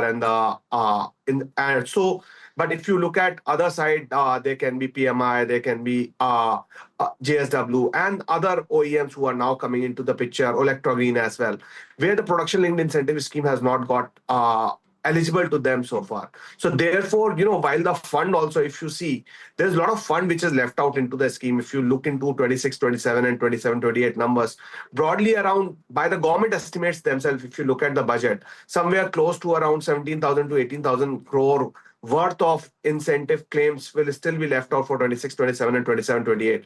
I have always been advocating on various platforms that the government should open up the scheme once again to allow the other competes to enter into that particular scheme, which will ensure that from a consumer perspective, in the commercial segment, the buses and the trucks will become cheaper, and it will lead to better adoption as far as electric vehicle or electrification is concerned. But at the same time, it has been a really great initiative from the government of India, especially from Ministry of Heavy Industries, the way they have been actually running this particular scheme, ensuring a localization is happening at a grassroots level. So therefore, if that scheme opens up for other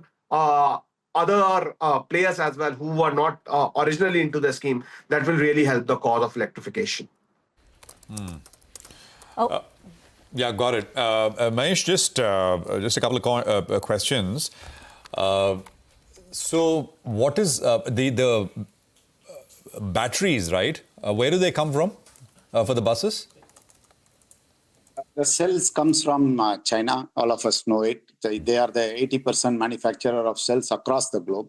Not only India, everybody else buys from them. The battery pack is made in India. Yeah, and what is the level of in value terms? What is the how much? What is what is localization?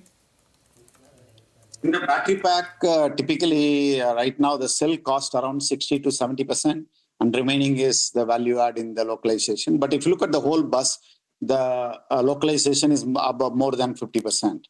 It's close to 60, 70%. I see. I see.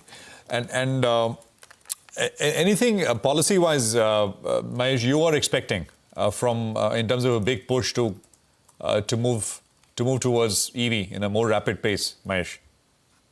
No, I think government have done a lot of policies, FAME2, PME Drive, PME Seva, now the Delhi policy and also the new scheme to replace vehicle.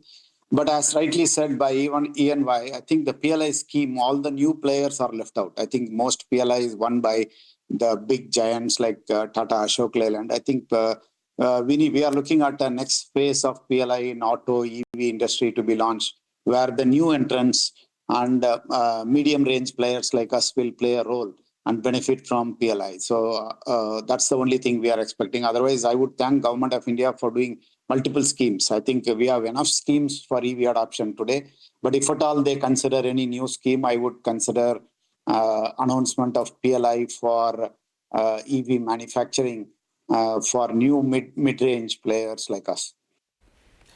Okay, Mahesh and Saurabh, thanks very much for joining us. Great speaking to both of you, and we will continue having these conversations as this picks up. Thank you for being here. All right, well, there's important news at the bottom of the screen. So what we are given to understand, and this is all, of course, source-based, that FI investment in government securities is likely to be exempt from all taxes. There's the withholding tax, there's the capital gains tax. Sapna is here with details. Sapna, take it away. Absolutely, Prashant. This is more or less kind of confirmed. We are aware of the fact that yesterday an important cabinet meeting has been held under the Prime Minister's leadership.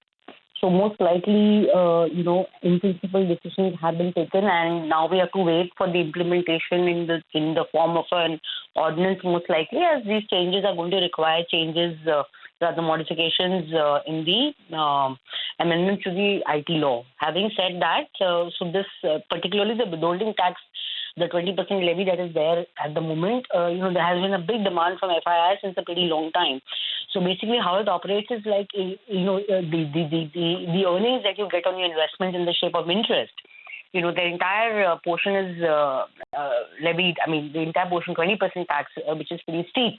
2023, this thing was taken away in the sense it had been reduced to 5-odd% and then brought back to 20-odd%. So there has been a big demand since quite some time that this should be at least reduced back to 5% or better still removed completely. That's one. And of course, on the capital gains tax, the 12.5% that we're talking about. But what I'm able to understand is that the withholding tax is a bigger issue with FII. So our understanding is that, yes, an in-principle call has been taken and we have to wait for the ordinance to come out and for this to get implemented. Of course, when the monsoon session comes up, I'm assuming that the government will, bring the amendment in the parliament, and at that point in time, the ordinance can be taken back. It won't be required. So this is it. Two big things.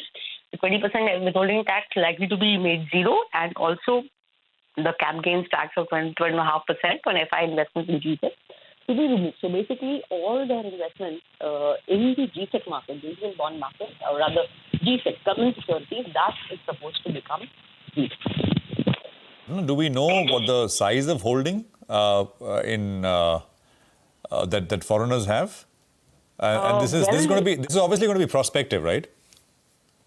Yes. I mean, as of now, most of the tax amendments are prospective in nature, so we'll have to wait for the rollout date. But their presence has been quite sizable in the Indian market, and I think one of the why the demand has also been more vociferous in the last few months is because of our inclusion in the JP Morgan bond index and also the Bloomberg bond index that we've been talking about since quite some time. So I think basically to make all of that more attractive, this demand has come through. We are also given to understand that there were certain other measures, like for example, making the fully accessible route for GSECs. Bringing some long tenor bonds back again. Some discussions have happened on that front also, but we'll have to wait and watch, what really transpires. I think taxation is a big demand, so we'll have to see, Prashant, how this gets, by when this gets implemented.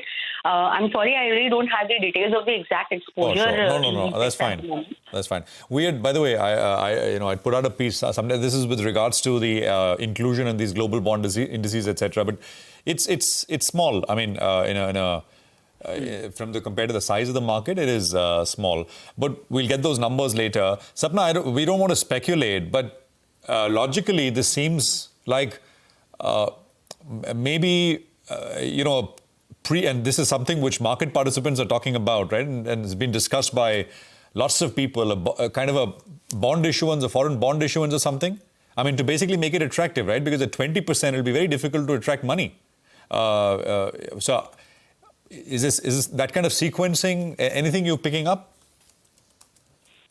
Not really, Prashant. I would like to stick to this withholding and cap gains tax, the discussion basically, and the in-principle approval for making it completely zero. I think that's where I will leave it. That's it for now. Thank you very much, Sapna. Thank you for sort of running us through details, and we'll leave the other stuff to when it comes, and maybe get an expert to talk about it and maybe get their views in. But that is the information that Sapna is picking up right now. FI investment and G-Sex, not just the withholding tax, but the capital gains tax perhaps is going to be taken away. It's going to be done through an ordinance route. Let's just look at the rupee as well, if we can, at the dollar rupee. And there is, of course, the Nifty Bank, which you're seeing, which is recovered from the lows of the day. But the dollar rupee should also have picked up, has it? I think it has come off, right? 95.69 or so. We were at about 95.70, 70-ish kind of levels. So there's been a bit of a movement which has come through on the dollar rupee as well. The hope is that it attracts some capital, right? I mean, that's the hope out there in terms of listed stocks, as we were talking about yesterday. The only one, because the PNB Gilts that has a bond portfolio, I guess that's the only one. Normally sentimental move out there. Yesterday as well, it perked up, then it didn't come about. The stock did correct. But today, we are seeing that react. Normally, intraday chart should come up for you from the time Sapna broke that story. A bit of a spike up on that particular name as well. Well, time to slip into a short break. On the other side, we'll get chatting with the management of CEAT. They'll tell us about the road ahead. Stay with us.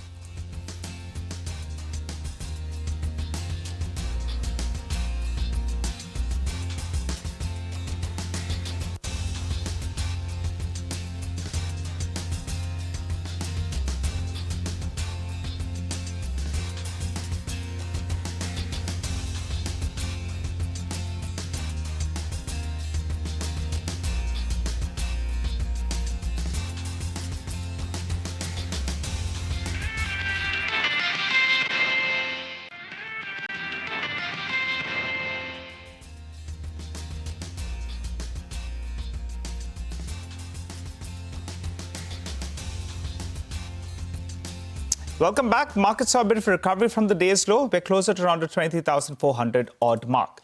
Well, let's welcome Mr. Arnab Banerjee, the MD and CEO at CEAT, who joins us on the show. Hi, Mr. Banerjee. Thanks a lot for joining in. Always a pleasure to have you on the show. Morning. Well, before we come to you, just highlighting the top points we're going to be targeting in this particular interview. Integration roadmap for Camso, which has been the acquired entity, the impact of commodity price inflation, as well as the premiumization opportunity. What is it likely to throw up for a company like CEAT? Let's start off with Camso first, Mr. Banerjee. When you all acquired it, I think it was doing around $150 million approximately. And earlier, it's even done around $200 million. So could you tell us, how do you see scaling up of this particular, acquisition for your entity, that is CEAT? This year, what kind of revenues will you recognize, some part of it? And also for the next year, how do you see that ramping up? And when does it turn EPS accretive? Right. So right now we are going into we are in the transition phase where we are trying to assimilate the whole value chain of Camso into the CEAT system. We closed the deal in September 25. And after that, we are in the process of acquiring the direct handling of customers across the world and in the front end. And also we have started off a project to set up the upstream equipments in the plant that we acquired in Sri Lanka. So when this whole thing comes together, we will start handling the entire value chain from raw material buying to finished goods selling, which should happen by end of this financial year, which is FY27. So going into next financial year, we'll actually handle the whole thing ourselves. The customer end transition will happen by September 26, and the project end will happen by March 27. Till that time, our turnover, which we reflect in our books, will be a transition turnover, which means we are selling to Michelin, and Michelin is selling to the customers. Likewise, we are buying from Michelin semi-finished goods and using it in our factory. So it is a much smaller turnover in that sense for this financial year. Scaling up in FY28, we expect to go past 150 million US dollar, and from there move progressively up to the full capacity of the plant, which is 225 to 230 million US dollar. But that's only the plant. We're also investing in areas which we have not acquired by way of manufacturing capacities. We are investing in product development and manufacturing, which we should be able to sell after September 20th when the brand comes to us. So this is the story. And to answer your question, when can we expect to be EPS accretive? I think by end of FY28 or FY29, definitely. Okay, 28, 29, we have got that. And from 150 to around, to 200 million is gradually you'll start scaling up this business. Got it. Now, this gives you a good footprint in the OHT market, which is the off-highway tires. Could you tell us what is the margin profile of this acquired entity in comparison to what CEAT has currently in this vertical, OHT? CEAT's OHT business, barring Camso, has two components, domestic and international. The international business margin profile is similar to Camso. It is slightly lower, but much ahead of overall CEAT margin profile, which in a normal period is 40 to 42%, as you would have noticed. So it is accretive on that, the CEAT business. And Camso is marginally higher than the CEAT specialty business at this point of time. Okay, so it's relatively higher. Got that. Yes. So that we've got, I think, a fair detail with regard to Camso. Let's understand now how things are moving on ground. I was looking at a couple of reports and they indicated that your raw material basket could effectively move up by around 20% on a sequential basis. That is Q1 FY27 in comparison to Q4 FY26. You could correct me on that number, sir. First, with regard to the cost price increase, what kind of increase have we seen on a sequential basis? And part of that has been pushed through, I believe. 5 to 6% approximately, you all were attempting another 5 to 6%. So could you run us through both these numbers, raw material cost increase, and how much of it has been passed on? So you're absolutely right. Raw material cost increase Q1 to Q4 has been around 20%, if not more. And it is going to stay elevated at that level or maybe go up by another few percentage points through Q2. That's the expectation. It needs, to pass it on, it needs a price hike of around 12%, 11 to 12%.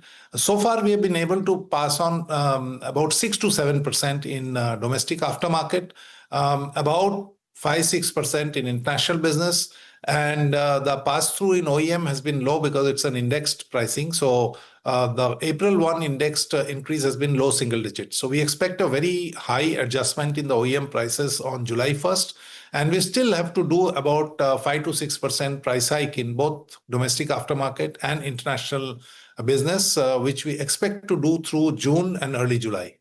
Got it. Okay. So margins in all probability will be lower in the first half of the year in comparison to what we saw in Q4 because of this raw material price increase. So you give us a rough number, what kind of a margin contraction could we see in the first half of the fiscal?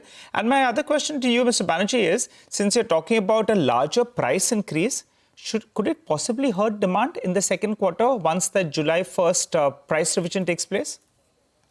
Yeah, on the margin contraction, I agree. We don't give an exact guidance, but there is an impact, significant impact, because there's a lag in the price increase, though we may end up increasing the price adequately, but there's always a lag. So that compresses the margin, especially in Q1 and to a certain extent in Q2 also. As far as demand is concerned, fortunately, post GST, we have seen a demand spike in Q3, Q4, and it continues in Q1. So we see robust demand across categories, whether it's truck bus radials, whether it's two-wheelers, and little less so in four-wheelers. But the delta in demand has not changed vis-a-vis Q3 and Q4. So that's robust. After 10 to 12% price hike in the second quarter of the year, we may see demand moderation because we fall off the onset of monsoon in the summer months, which is a seasonally good period for the tire industry. So we expect to see some demand moderation in Q2. Okay, got it. Final question, sir. We'll just try to squeeze in another one. I think international business as a percentage of a mix is closer to around 20%. But your ambition is to take it higher. Could you tell us by when? I think you wanted to constitute around a third of your total mix. If you could help us out with regard to that. And in terms of your size, On the standalone basis, I believe you're number 3 in India. Help us out with that ranking as well. Where are y'all, where were y'all, and where y'all headed? So international business is margin accretive, which is why we are focusing on international business. And it's not just export what we make in India. It's, as I've been mentioning, it's ground up like we cater to domestic aftermarket. So that's in the same way we cater to domestic aftermarket in Germany or Italy or the US. So ground up product development, local sales team, moving now into gradually local warehousing, hopefully in the near future. So that's at 20%, you're right. And with the Camso acquisition, it will jump straight away to 23-24%. And over a period of 3 to 5 years, we may look at an ambitious target of 1/3 of our entire turnover coming from international business. That's a consolidated turnover. As far as rankings go, it really doesn't matter. We are focusing on our aftermarket market share. We have also started looking at market share in some key markets in Europe in specific categories where we have become significant. Significance means 1% of, let's say, 1.5% of Italy market in passenger or something like that. In domestic market, we are market leaders in two-wheeler. We aspire to be market leaders in four-wheeler in next 3 to 5 years. And we aspire to grow our share in truck bus radial, where we are number 4 at this point of time. So that's how we see it. Whether we are number 4, 3, or 2 is a consequence of that. And it may be transient, but it will push our ranking up naturally. Oh, we appreciate you joining in, Mr. Banerjee, giving us fair color with regard to trends on ground, your ambitions as well. We wish you and the entire team at CEAT all the very best, and we'll keep tracking the numbers. Pleasure. Have a good day ahead. All right, let's focus then on the options data, particularly from on the sensex, because today we have the weekly expiry that will be playing out as well. And we have seen a good recovery from the lows of the day. The 74,200 call, just take a look at the premium. It started the day close at around 390 rupees. So we should get that one up for you. That came down to, I think, 180 rupees approximately. But we've seen a bit of a recovery. But there's higher amount of writing at this particular strike. The day's low was around 180. Now it's at around 267 approximately. But you'll have to say the smarter money is writing this particular strike because they want to defend the higher levels. Even if you look at the 74,300 call, well, the premium came down from around 331 to around 150 rupees. Now, there is a bit of a pullback, some kind of call buying at lower levels is what we have seen. But the smarter money, you'll have to say again, is writing that particular strike, which tells you that on the upside, you put this 300-400 rupees to the strike that we're talking about on the call side, which is 74,200, 74,300. And you'll say just for the day, the bears believe they can defend the 74,300 or 74,700 odd mark. Beg your pardon, 74,700 on the upside, first level of resistance. Support will be closer to the lows that we saw yesterday, which is ballpark around 73,200.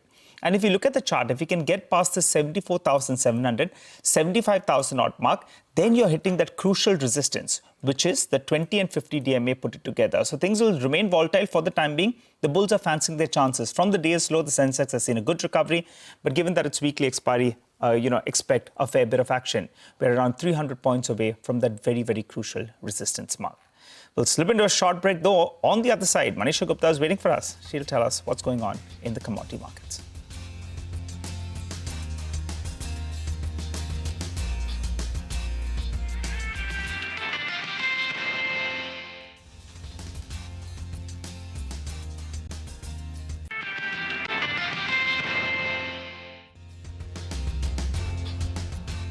There's been a recovery in the Indian markets for now, but it's that part of the show when Manisha Gupta joins us to tell us what's going on in the commodities market. Manisha, take it away.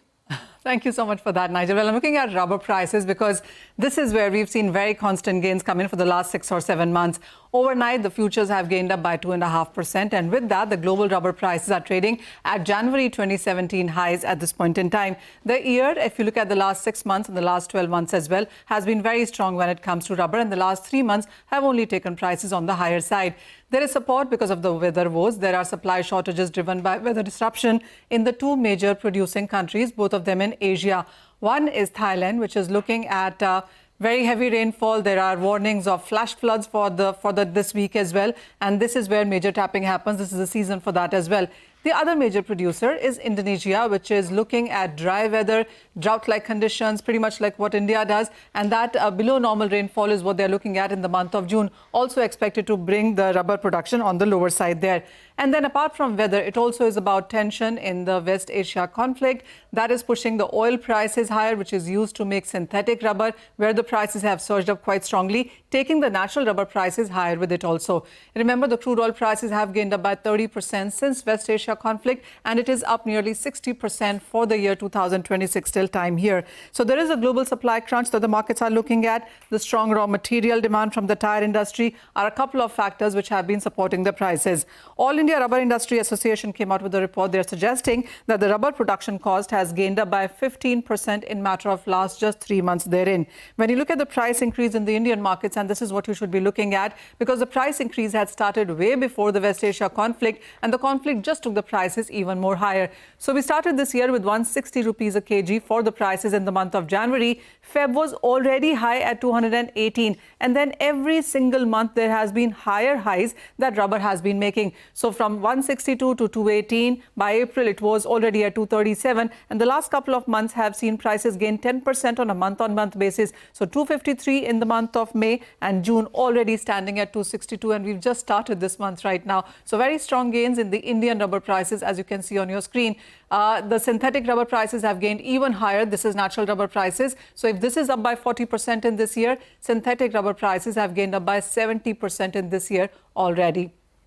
The Indian industry also is facing a 15% of synthetic rubber shortage right now. We're also looking at shortage in any case for natural rubber. India does import nearly 20% of its rubber requirement. And with the strong tire companies' demand that we're looking at, we have seen those prices gain up quite strongly. Synthetic rubber production is down 15%, so that demand also has not been able to met. Import is something that is very, very expensive. And as we have seen free duty imports being allowed for various other commodities, the Indian rubber industry is also asking for duty-free imports for the next 6 months. The current import duty stands at 25% or 30 rupees a kg, whichever is higher, is what is levied. And this is what the markets want to do away with for the next 6 months to ensure that there is better production and competitiveness as also in rubber industry.